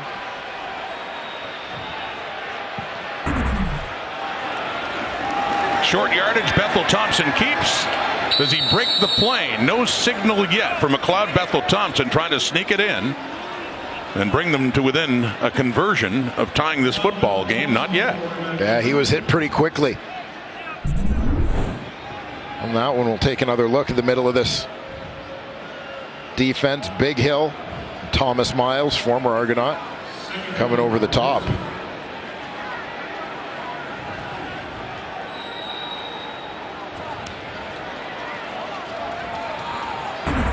Good work by the Bombers up front to deny them that time. This time, Bethel Thompson quickly throws, and he has a touchdown toss to Jamal Campbell, offensive lineman who's an eligible receiver. And what a big 6 points for number 67, local product Jamal Campbell, with the Argo touchdown that puts them within a point of tying this game after they were down 20-0. Well, the Argos, I think, catch Winnipeg off guard with the way they set their formation, essentially a heavy formation. The rules are that you've got to have 7 men on the line of scrimmage. The end man is an eligible receiver. So even though he's only, you've got center guard, looks like a tackle, third man over, but he's the end man. They've got the center and 4 guys to the other side on the line of scrimmage. Because he's the end man on the line of scrimmage, he's eligible. Oh, Jamal Campbell will not forget that. And how big of a touchdown could it turn out to be after 5 plays? 7 yards after the big return by Chris Rainey to set it up for the Toronto Argonauts. Still haven't won this season, and it didn't look like there was a chance it could come tonight, but things have been changing. Yeah, Argos just all of a sudden playing with a great deal of confidence in this football game. Well-timed challenge by Corey Chamberlain gives him another chance to go for it. Heard Matt Dunnigan talk about it, Dwayne, at the half, that Winnipeg kind of went into prevent late in the half, and those quick 10 points by Toronto. It was a similar scenario 3 weeks ago when they led by 31 heading into the second half, and the Argos were the better team in that half. Of course, it was academic. They just had such a big lead, but I wonder, at least initially, if we've seen the Bombers give that momentum away after it looked like they could do no wrong. Yeah, and it's tough to say. They certainly did sit back to end the first half, but give the Toronto Argonauts credit again for taking what was given to them, making plays when they were given the opportunity, and you know, they have continued that through here into the third quarter. Mentioned it was a year ago tomorrow, McLeod Bethel Thompson got his first CFL start. His team fell behind by 24, and they came back and they beat Ottawa by a single point. This game is now tied at 20. An unthinkable score, the way things looked late in that first half. Lucky Whitehead. And suddenly Winnipeg needs to steal the momentum back, and you've got a fired up unit. Sean Harrington in there. That's Frank Beltray. They're fired up on defense too. We saw that the last time Winnipeg had the football. Momentum has clearly swung the Double Blues way here at BMO Field. Well, Frank Beltray was an absolute monster. A couple of the guys leading the charge. Robbie Smith as well blew up a couple of would-be Winnipeg blockers fighting his way to the football. So how do Matt Nichols and that Bomber offense answer now? It's more incumbent on them. With a tie game suddenly. 20-20. Nichols. Andrew Harris, who's had such a big night, and a flag is down as he is taken down across the 30. The gain of 7 yards for Winnipeg. We await the ruling on this penalty. Major foul, spearing, Toronto, number 45. 15 yards from the end of the play, automatic first down. Winnipeg. Justin Herdman-Reed is called for the spear as the sticks move quickly way up near midfield. Yeah, keep an eye right here, coming from the right.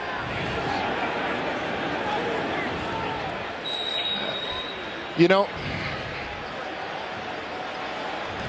I'm going to say I understand and appreciate the maybe desire to err on the side of caution in terms of some of those calls.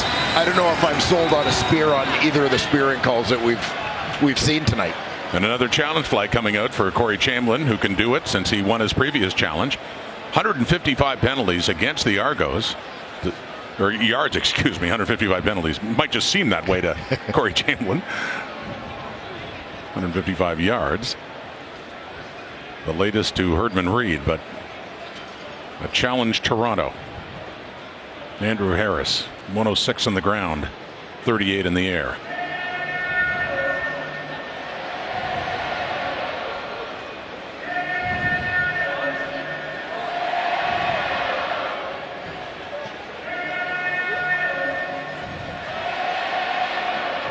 And this crowd getting a little more animated now. Here's Kim Toronto Murphy. is challenging the previous play for offensive pass interference. We'll review the play. So last time they won a challenge for DPI. This time they say it's offensive pass interference by Winnipeg. You still have the spear on Herdman-Reed on Harris. And what would be a big first down up at the 48-49 yard line of Winnipeg. You've got the Bombers suddenly becoming the desperate team in this football game. Looking to keep this drive alive. A 5-0 start to the season for Mike O'Shea in Winnipeg. And then here's a look at what Corey Chamblin is talking about. Yeah. Slot receiver Chris Matthews. Saw the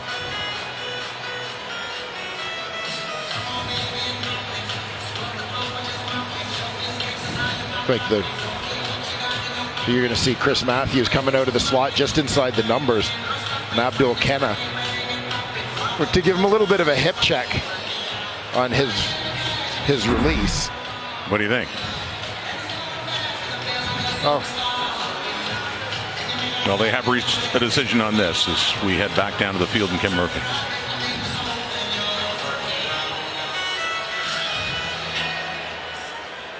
After review, the ruling on the field stands. Toronto is charged their first team timeout with 1 timeout remaining. First down, Winnipeg.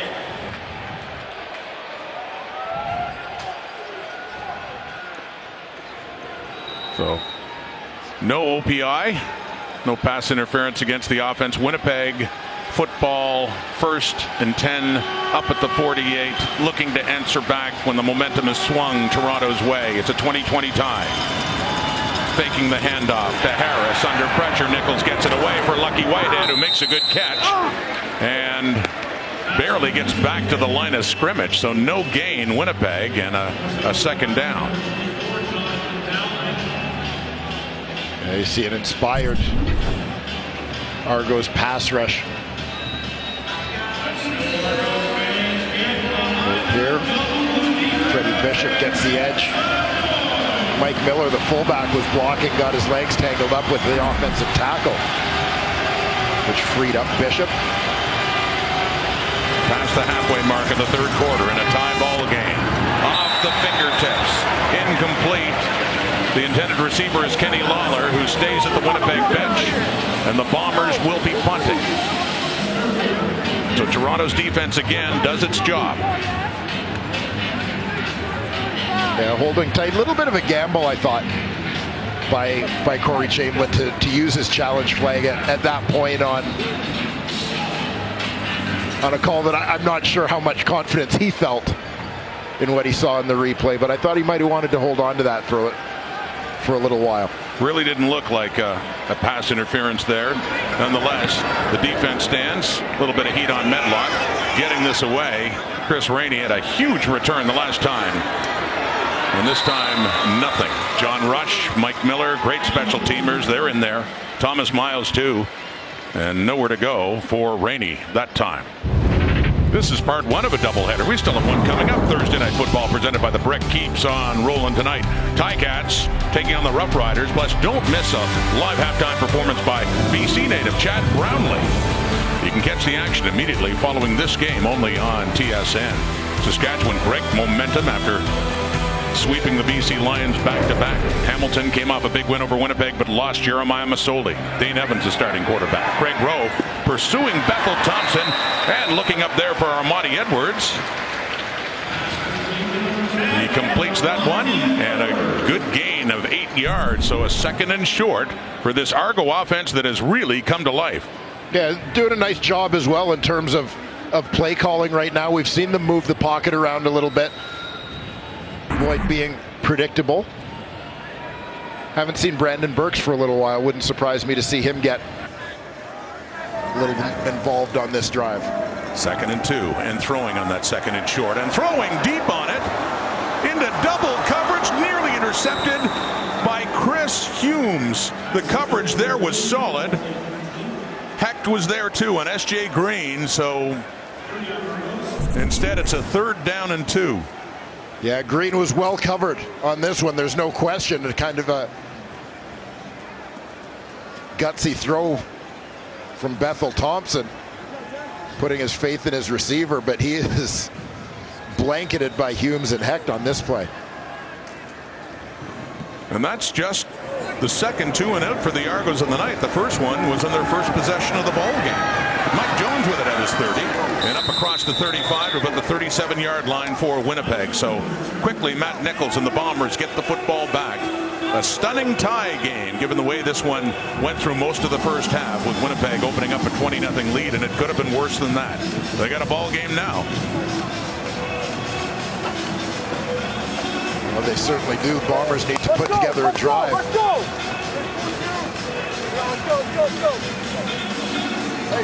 Try and stem this Toronto momentum. You know, you touched on it earlier, but for as maligned as Toronto's special teams have been to this point in the season, you also got to give them credit. Huge punt return by Chris Rainey to set up the last score. It certainly was. Andrew Harris, big night continues for him as he gets it up near the Winnipeg 50. Good gain on first down for Harris. A gain of 12 and keeps adding to those numbers. He's up to 118 on the ground with still lots of time to go in this game and lots of need, I should think, for Winnipeg now. He's picked up a couple of touchdowns in this one and also fumbled deep in Argo territory as well. Sometimes you want to get back to that run game, settle things down a little bit, start wearing out some of those pass rushers, lean on them with your big bodies. Handing off this time to Nick Dembski. Gain of 6. So they keep it on the ground after that first down run by Harris and another good gain on first by Nick Dembski.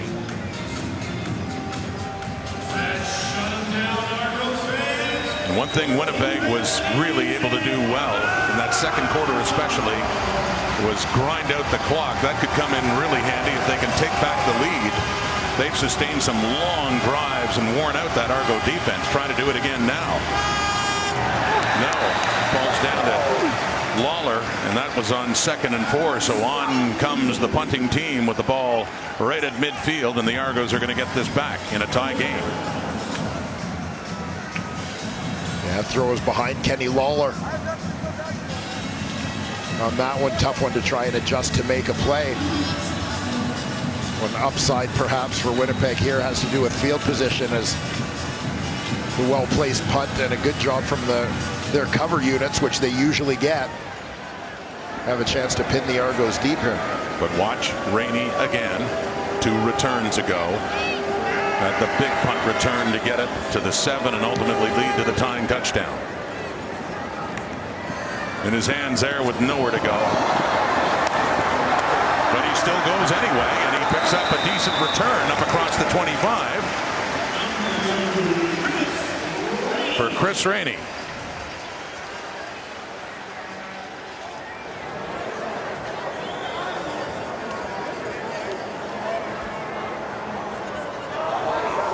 Like Discovery's iconic summer event is back. Bite after bite, it's a jaw-inspiring lineup of all things shark. Shark Week continues every night this week, 8 Eastern, only on Discovery. Every time you read that, I just want to go. Dun, dun, dun, dun, dun, dun, dun, dun, dun, dun, dun, dun. Chris Rainey wrapped up Willie Jefferson's got him there. This big Drake Nevis too, and lost yardage for the Argos on that first down.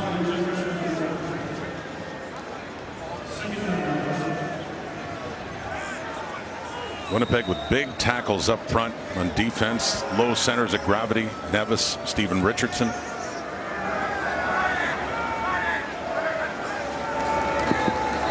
Big second down. Bethel Thompson is down. Wrapped up nicely there by Willie Jefferson, and a big loss. Toronto to punt it away from near their end zone.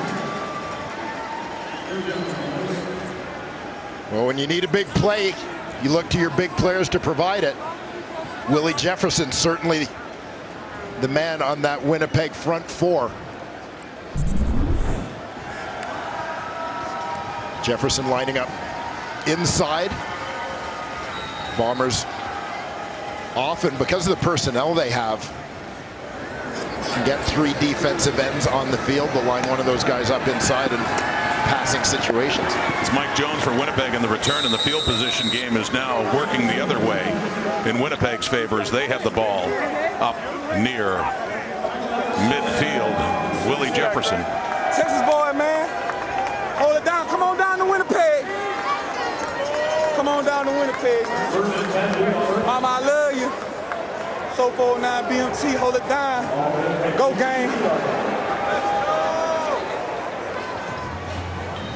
Well, a combination of, as we talked about, Rod, the good kick and cover followed by a nice stand from the defense, including the Willie Jefferson sack.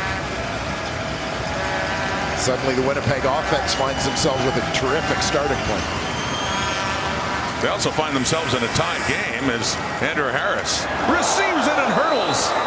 Done a lot tonight. A lot of running. Little jump in there too. Late in the third quarter now. Right over Kadarius Ford. Gain of 5. Some serious hops here. Ford managed to clip that trail leg.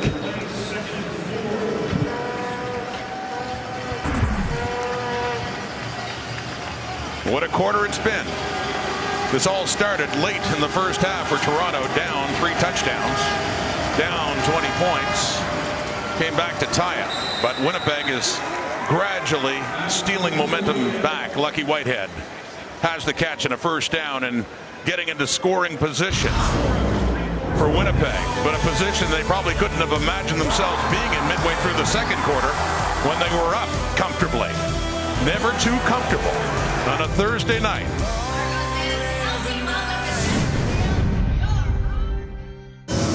Three quarters down here at BMO, 1 quarter to play, but what a quarter for the Argos. Dwayne, a 20-20 tie as you look at the numbers, and we wondered that little bit of momentum that they got late in the half, could they carry it through? They certainly did.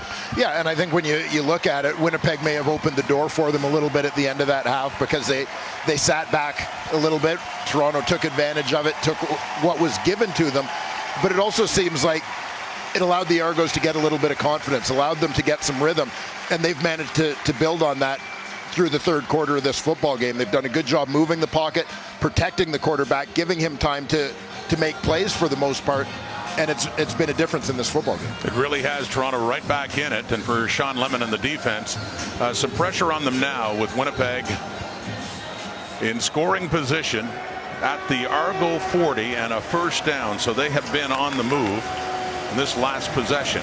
And Andrew Harris, talking about a guy on the move, and again as he's taken down after another first down. What a night for Andrew Harris, the 2-time leading rusher in the Canadian Football League and the leading rusher in the league right now with 16 more on the ground. I think if the Winnipeg Blue Bombers didn't start to go to sleep a little bit late in the second quarter, they seemed to wake up right at the end of the third quarter. Definitely a team looking energized on offense, and to no surprise, it's Andrew Harris who's been the catalyst. With a gain game we got going here. Harris again. Yeah, great call to keep feeding the ball to 33. Well over 100 yards. He had that by halftime. I say a great night of football. This is the first of 2 games. We have Hamilton and Saskatchewan just kicking off at Mosaic. If you're looking for that game, you can find it on TSN3. Lots to be decided here, though. On the toss, it's Harris again. Puts his head down and he pulls his way through. And just on the legs of Harris again. Winnipeg's on the move, and first and goal, Bombers 194 yards from scrimmage by number 33 tonight. Yeah, nice little bit of misdirection there, faking the dive, and then the toss back to Harris. Bombers had a big lead.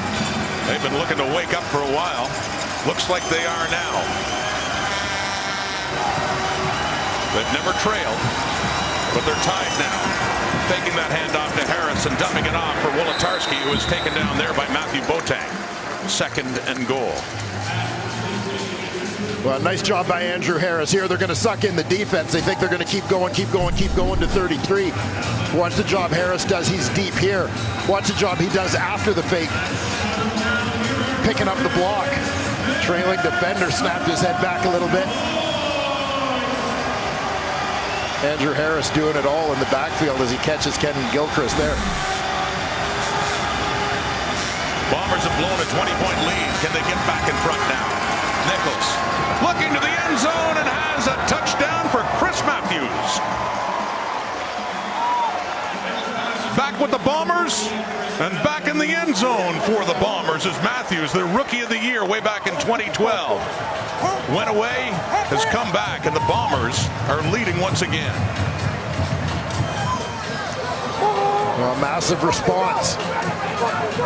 Bombers demonstrating why they've been one of the top teams in the Canadian Football League. Watch left side of your screen working towards the right. Crossing routes, create a collision underneath. Free up Chris Matthews. Capping off a 7-play, 57-yard drive in just under 3 minutes. So Winnipeg has its lead back. Medlock looking to make it 7 again. And he does. So despite all that work by Toronto to get back in this game, they now have more work to do. Matt Nichols to Chris Matthews. Touchdown Winnipeg. Bombers lead by 7. But what a game it's been on Thursday Night Football.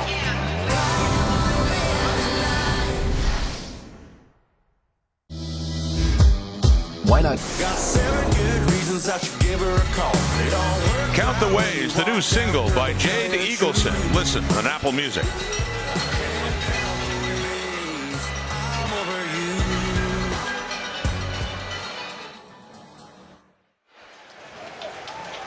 Chris Matthews broke in with Winnipeg several years ago now. He was a Rookie of the Year. He left to the NFL, had a good game in a Super Bowl, but 5 years ago came back, won a Grey Cup with Calgary last year as a late addition, and then back in Bombers blue and gold. He's got a touchdown that's put Winnipeg ahead. Here comes Chris Rainey, though, as he's ridden out of bounds after another big return. Rainey up at the Argo 50, down by 7 again, but if you've watched any of this game, you know they've been down before.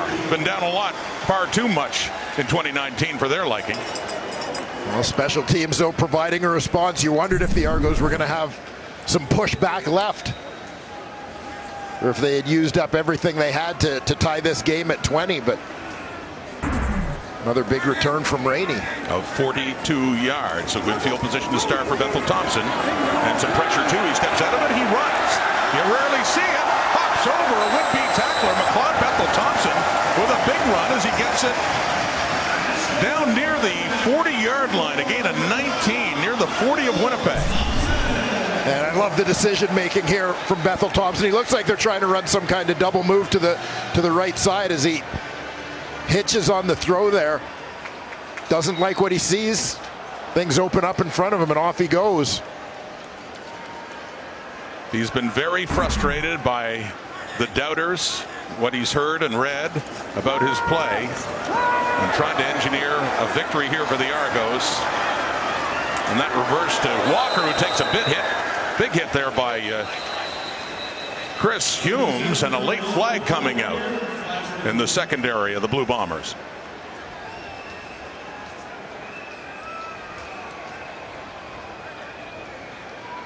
A little creativity from the Argos. I wondered at first if Walker was going to try to set up to throw that ball.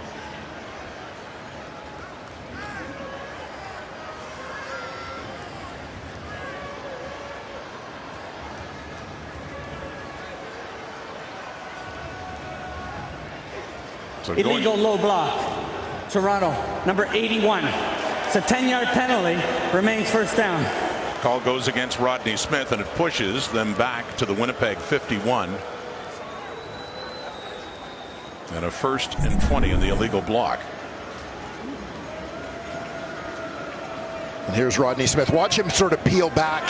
Can't go below the waist in that situation, coming back towards your goal line. The screen at the Burks, he's down, and he gets a real pop there by Willie Jefferson too. So Toronto's going backwards now after the penalty and a loss of 4 from McLeod Bethel Thompson to Brandon Burke. So the ball is back to midfield now, and second down and 24 to go. And Willie Jefferson starting to rev things up. Then coming off a monster year in 2018 with the Saskatchewan Roughriders, one of the prize free agents in this class. Bethel Thompson goes for a bit. Burks has it, and with Tyler Capina, interesting to see what they decide here, as it's down close to the 45.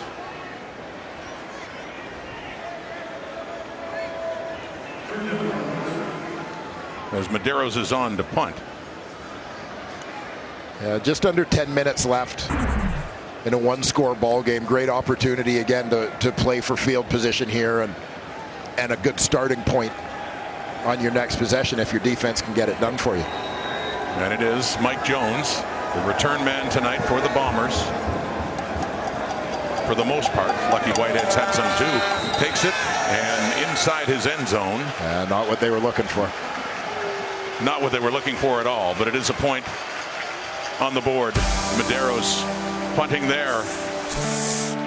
27-21. The Brick, Thursday Night Football from BMO Field in Toronto.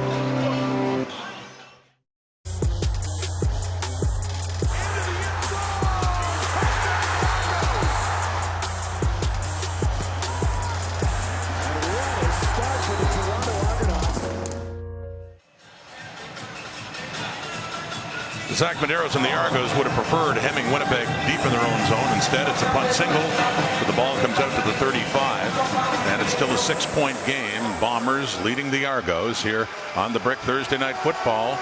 The other game is underway in Saskatchewan. Tiger Cats Roughriders. You can watch it on TSN3. Play fake to Harris, who picks up a block as Nichols just throws it away. It'll be second down. Great recovery by Andrew Harris to get over there and pick up the blitz. It was hardly textbook technique, but it saved the Winnipeg Blue Bombers from a sack. 194 yards from scrimmage for Andrew Harris tonight. What a night. Yes, the Sultan of Stats, John Russin, tells me that Andrew Harris has accounted for 58.2% of the Winnipeg Blue Bombers offense tonight. And if John Russin says it, you know it's true. Good work by Abdul Kenna and stopping that Bomber receiver, Drew Waratowski. A gain of 7 yards. Third down. As Winnipeg will come on to punt the football. Yeah, Justin Herdman-Reed in there as well. They combined to deliver that shot. Nice job by Kenna getting the shoulder pads in there, driving the legs.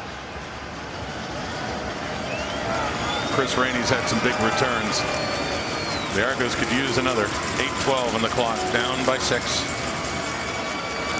Medlock.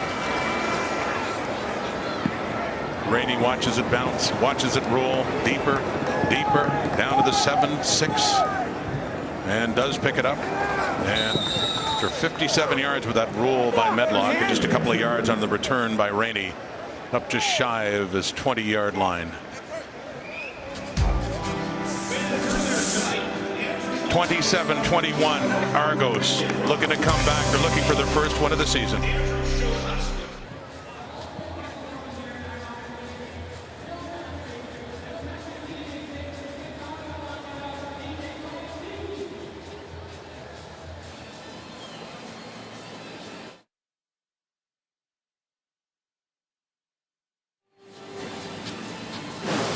Thursday Night Football on TSN is presented by The Brick, saving you more. Interesting early on in this game, both coaches sort of trying to get their teams kick-started with decisions that have backfired. Ends up being taken down by Jake Thomas, but what looked like no gain turns out to be 8 yards and a 2nd and 2 for Toronto.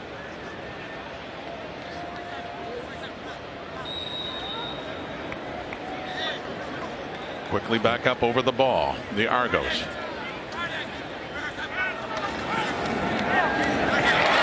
down, Armani Edwards up across the 35.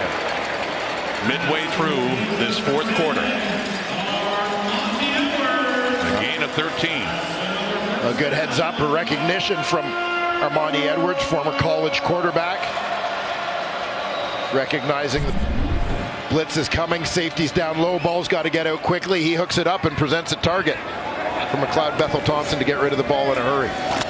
Tries the shovel pass, and it's red. Craig Rowe is right there to take Burks down.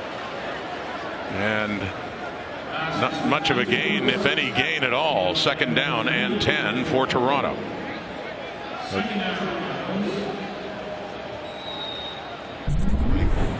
Keep an eye, Craig Rowe is going to be the guy right on the very right edge of your screen, just peeking his head in the picture.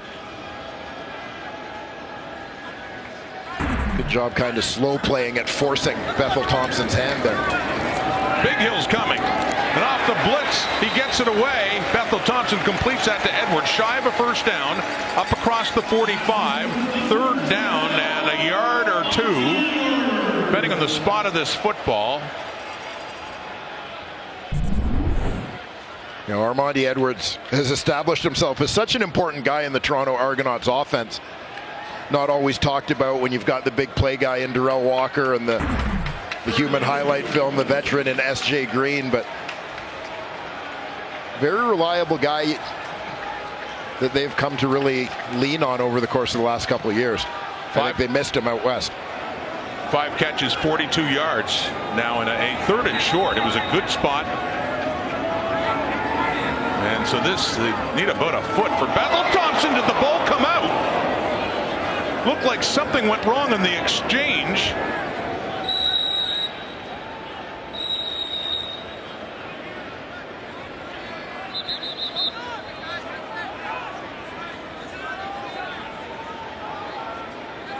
And even with the Argos recovering, did they have enough for a first down? It is, of course, in that case, still it's in the hands of Ryan Bauman, who came up with it after it got bobbled in the exchange from Bethel Thompson. And based on the spot, they are requesting a measurement. It looks awfully close to a first down for the Argos. Well, of course, it already was, but I mean, looking at it here, based on where that yard marker is, it looks like they should have it. Is what I'm trying to say. Yeah. How's that for a guess? By an inch? If that. If that. By a centimeter. I mean, from that angle, I kind of thought that looked short. Well, regardless, not exactly the way they drew it up.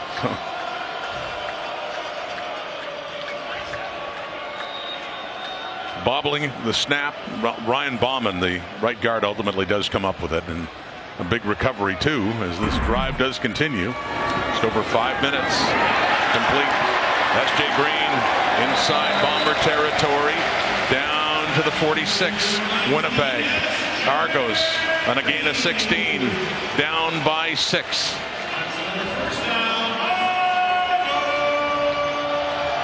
Well, An inauspicious beginning, but I think you can make a pretty good case for this as the Toronto Argonauts' best outing of 2019, regardless of what the final 4.5 minutes holds. You'd have to say so. I mean, they only lost by a point to BC, but that game was not well played by either team. Burks, not much doing there on first down for Toronto. Still shy of the Winnipeg 45.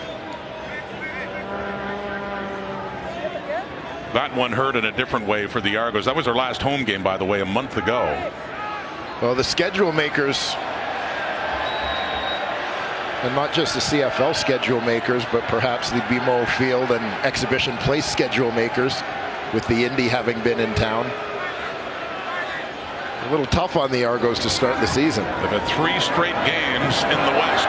Back home, McLeod Bethel Thompson. And his helmet comes off as he goes down. Anthony Gator making sure he stayed down, but who is this running quarterback? McLeod Bethel Thompson. Hey, you do what you got to do to win. Bethel Thompson knows that. Pick your spots.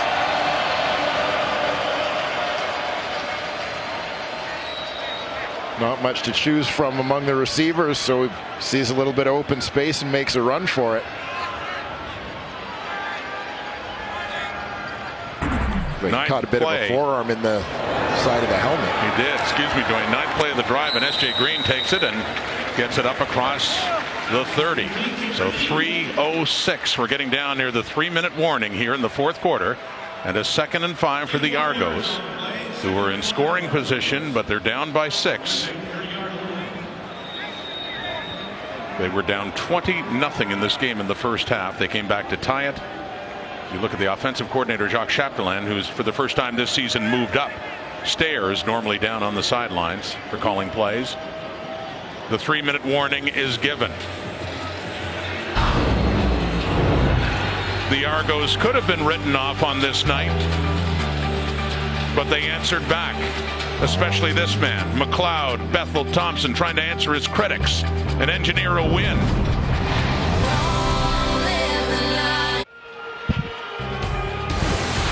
Thursday Night Football on TSN is presented by The Brick, saving you more. And Thursday Night Football has 2 games tonight after this one that's underway. You can see on TSN 3 with the Ticats and the Riders at Mosaic. We'll head right to there with the full network after this one is done. Not done yet. 2nd and 5. Toronto down 6. McLeod Bethel Thompson over the middle and completed another first down inside the 20 for S.J. Green. Sticks move. 14-yard gain, and the Argos are threatening to at least tie it. And if they can get that touchdown and convert it to take the lead. On that single point that they didn't seem to want at the time when they seemed to be punting for field position could prove to be very valuable for the Toronto Argonauts. Could loom very large. And an end zone look. Bethel Thompson, good coverage there. And Darrell Walker, who wants a flag. To no avail. No flags down. And a 2nd down. And I know that your reads are going to take you where they take you, and sometimes you want to get the ball to certain guys, as we see Willie Jefferson coming from the top left of that defensive line. But the Argos haven't had a lot of success connecting on the deep ball, but they've been pretty good on the quick hitters, the intermediate stuff, moving the pocket around. Another big 2nd down here. Long drive knocked away and recovered by Willie Jefferson. Bethel Thompson back to pass. Oh my goodness for Argo fans, as Jefferson gets to him, coughs up the football.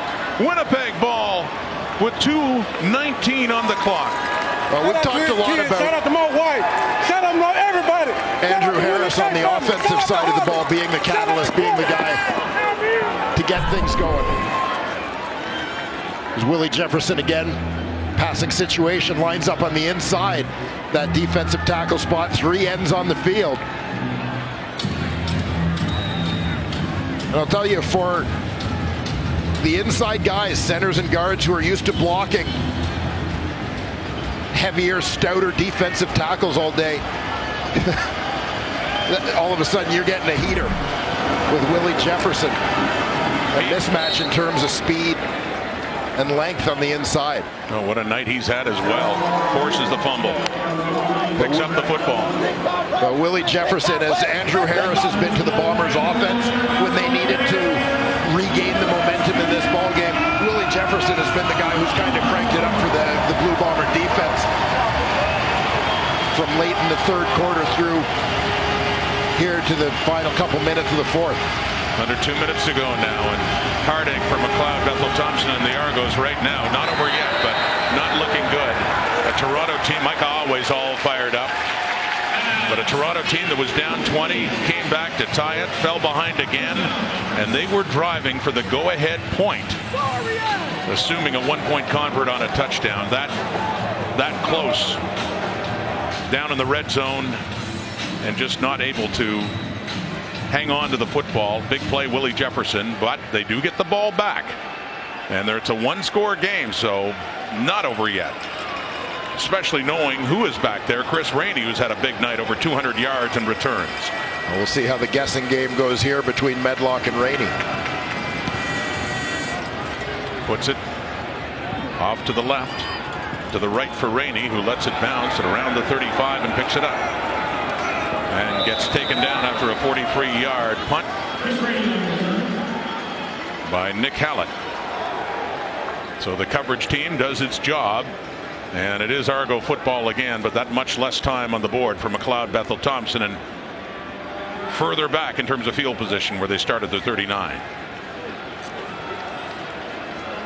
The Toronto Argonauts have not had a start like this in many years. The last time they started 0-7 was 1981. That's what they're trying to avoid here tonight. Complete. Green, what a night S.J. Green has been having as well, with his 8th catch, up near 100 now, and a first down. Gain of 16 yards. And again, we go back to the Argos' success. Take what they give you. Don't try and force the deep ball. I think that's where they've gotten into trouble in this football game. Take what they give you. Good call on first down. Takes what they gave him. Rodney Smith getting out of bounds. Close to first down yardage again. 1:18 on the clock.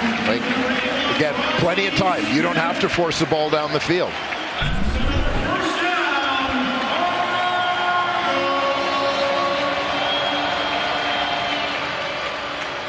Nice job by Rodney Smith to get out of bounds. So 1:18. The Jefferson forced fumble did a lot of damage, but it's not over yet. The blitz is coming. They read it, and Smith takes it, but he falls down. He loses his footing. Turf monster. Just as he looked to plant his foot and turn it upfield. You saw that right foot. He just caught the edge of his shoe and slid. And Willie Jefferson is down for Winnipeg. So a 2nd and 7 coming up. And 1:14 on the clock. 3 down football now. The Argos, simply put, need a touchdown. Got that much time to do it. And Mike O'Shea's team looking to improve to 6-1. Suffering their first and only loss of the season last Friday night.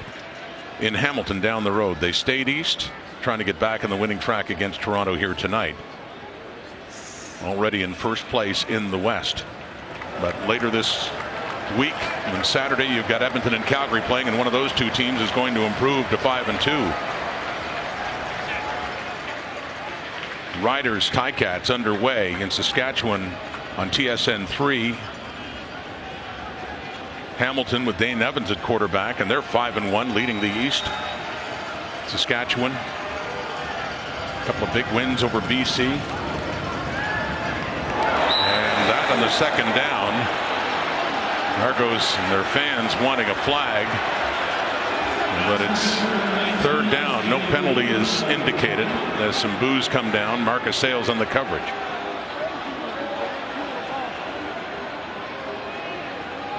this is looking like it'll be it on this play.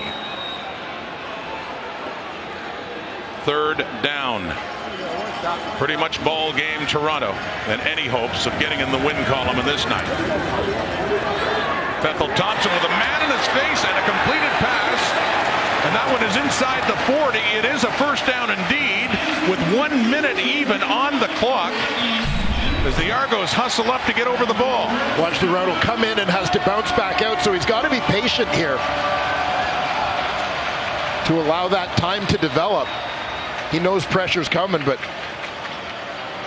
I admire the way that McLeod Bethel Thompson stood in there on that one with Craig Rowe bearing down. Big third down conversion. Bethel Thompson, Argos, another completion, another slick footing there, this time for S.J. Green on the first down catch, but it's another good gain on first. Second down and 2 yards away.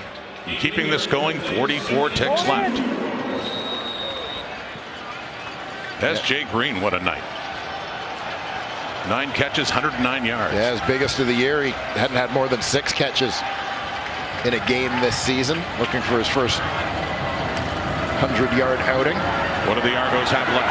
Bethel Thompson over to the far side, and Jimmy Ralph first down again. Here they come. 25 seconds. 27-21 Winnipeg. The way it started, it didn't look like Toronto had any business being in this game. It has been a different story since late in the first half. And McLeod Bethel Thompson rising to the challenge as well.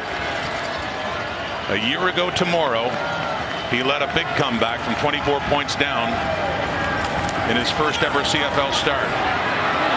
Taking off for the third time tonight, and a flag is down though on this carry as he tries to lunge down to the 10. He has called his number a few times tonight. But there is a flag. Illegal contact on a receiver. Winnipeg, number 8. A penalty is declined. First down, Toronto. What a night it's turning out to be for McLeod Bethel Thompson. Yeah. Now down to 17 seconds, but with that run, just with the field position that he gained, kind of gives himself some options here to avoid having to try and really go over the top with a throw to get to the end zone. The Argos have something they'd had very little of this season. A chance. It's just outside the 10. Just seconds on the clock. Needing a touchdown. End zone long! And they've got it! Touchdown, Toronto! S.J. Green.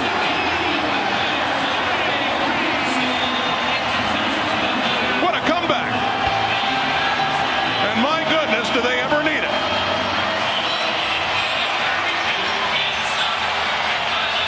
I'll tell you what, this play is all about execution, magnificent execution from the Toronto Argonauts. You've got to have the recognition. There's the safety. He's down low. He's going to come on the blitz.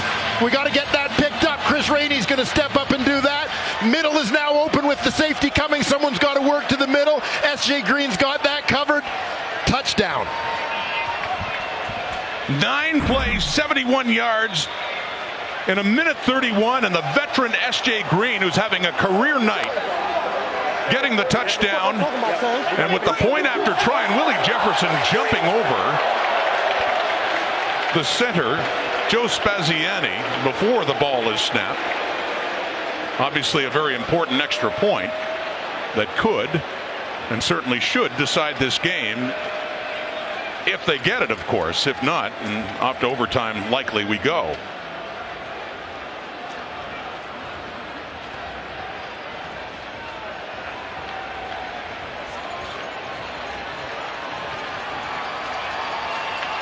They wanted outside. Winnipeg. It's a 5-yard penalty. We'll retry the convert. So Willie Jefferson tried to time it. He was early. 5 yards. A little bit closer now from the 27 instead for Tyler Crapina. Only added to the Argos roster a few weeks ago. This is his 3rd game with the Boatmen. And this should be for the win. Up and through, and there are 10 seconds left in the clock, and some uncommon cheers in 2019 from the patrons here at BMO Field. The first time in this game that the Argonauts have had the lead, and it's the most critical time. They talked about wanting to see some character in the face of all the adversity they've been through. Again, going back to the first 6 losses of the season, we take a look back. Under pressure, Bethel Thompson throws the strike. But one thing about the Argos, they were behind in games that, for people watching, you go, they're not going to win, they're not going to come back. But there was never any quit in the Toronto Argonauts. And it just seems like in this game, the pushback started earlier. They didn't dig themselves as big a hole. They started pushing back and getting back into the game before halftime. That's where they really gave themselves a chance, so that they weren't in a position where they were going to run out of time. McLeod Bethel Thompson, 37 of 49 for 343 yards, 3 touchdown passes, no picks. His best performance in nearly a year ago tomorrow, when he led a comeback against Ottawa from 24 points down. He has not had many highlights in his career in the CFL. And how many picks? 0 picks. How many picks? I'm sure he'd want to say that over and over again. Yeah, that's the story for Bethel Thompson. He had a rough go of it last week in Edmonton, 6 of 18, 90 yards, no touchdowns, 1 pick. Got benched for Dakota Prukop for a while. And a low point to be sure. And we could sense that in interviews yesterday, how frustrating it must be. So Lucky Whitehead needs to do what he did against the Argos 3 weeks ago, return a kick for a touchdown. And no, 4 seconds on the clock, so it's not over. But the Toronto Argonauts are starting to savor win number 1 in 2019, a long-awaited win. And this would not be a great trip back from the East for the Winnipeg Blue Bombers, who headed east at 5-0 and are now on the verge of falling to 5-2, still first in the West. But as mentioned, Calgary or Edmonton could be joining them this week on top of the West Division.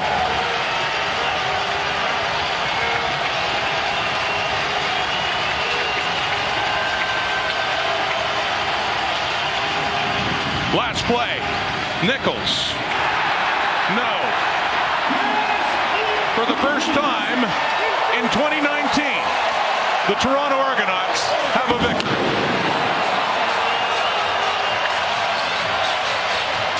And they came from 20 points down to do it. And for the first time in 16 games as a head coach, Corey Chamberlain has a victory. Yeah, Corey Chamberlain has kept his poker face, but that's got to be a refrigerator off his back. What a night in Toronto. And it did not look like it was going to be that way after a quarter and a half.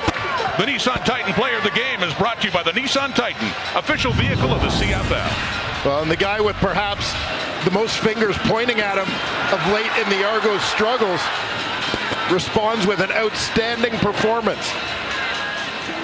37 of 49, nearly 350 yards, 3 touchdowns, and how many interceptions? 0. No interceptions. McLeod Bethel Thompson, an outstanding job leading his team all the way back tonight. And for that, MBT is our Nissan Titan Player of the Game. And the last time Winnipeg blew a 20-point lead, September 20th, 2013, against the Edmonton Eskimos, when they led 20-0 and lost 35-27. They led 20-0, and they lose this one on a single point, 28-27, as the Toronto Argonauts finally get in the win column.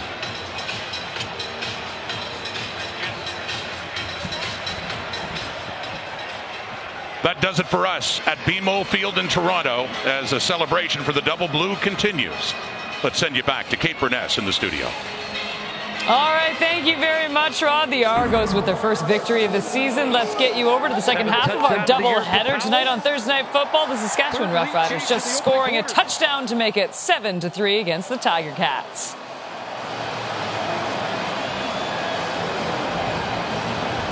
And we'd like to welcome viewers watching that upset the Argos off the Schneid with a comeback 28-27 win over the Winnipeg Blue Bombers. Here, William Powell just crashed into the end zone, and it's a 7-3 lead for the Rough Riders. Frankie Williams on the return, and Keenan LaFrance has him tied up just short of the 40-yard line. Here's a look at the touchdown that you just missed if you're just tuning in. This is Powell down at the goal line. Nice block from Corey Watson, number 19, and Powell goes off the left side. Boy, congratulations to Toronto. I've been back in the day on some teams that struggled, and for the first time all season long, the Argo players, coaching staff, and front office staff can get a good night's sleep. Down 20-0 in that game against a 5-1 team. So renewed hope in Toronto after that. Here Dane Evans trying to create some hope for the Ticats in the absence of Jeremiah Masoli, and not much there for Anthony Coombs. Well, one man's misfortune, and again, we wish the best for Jeremiah Masoli in his recovery with that ACL knee that he got, non-contact injury in the game last week against Winnipeg. But an opportunity here for Dane Evans, and not just this game, not just this quarter, this series, but an opportunity for him to settle in like Cody Fajardo has done over his first 5 starts. 2 for 5 so far. Passing situation here. Dumps it down. And the pass caught by Braylon Addison, who gets close to the first down. Looks like he's going to be a yard or so short on the final play of the opening quarter. So Orlando Steinauer has a decision upcoming. What's our name? Riders! What's our name? Riders! What's our name? Riders!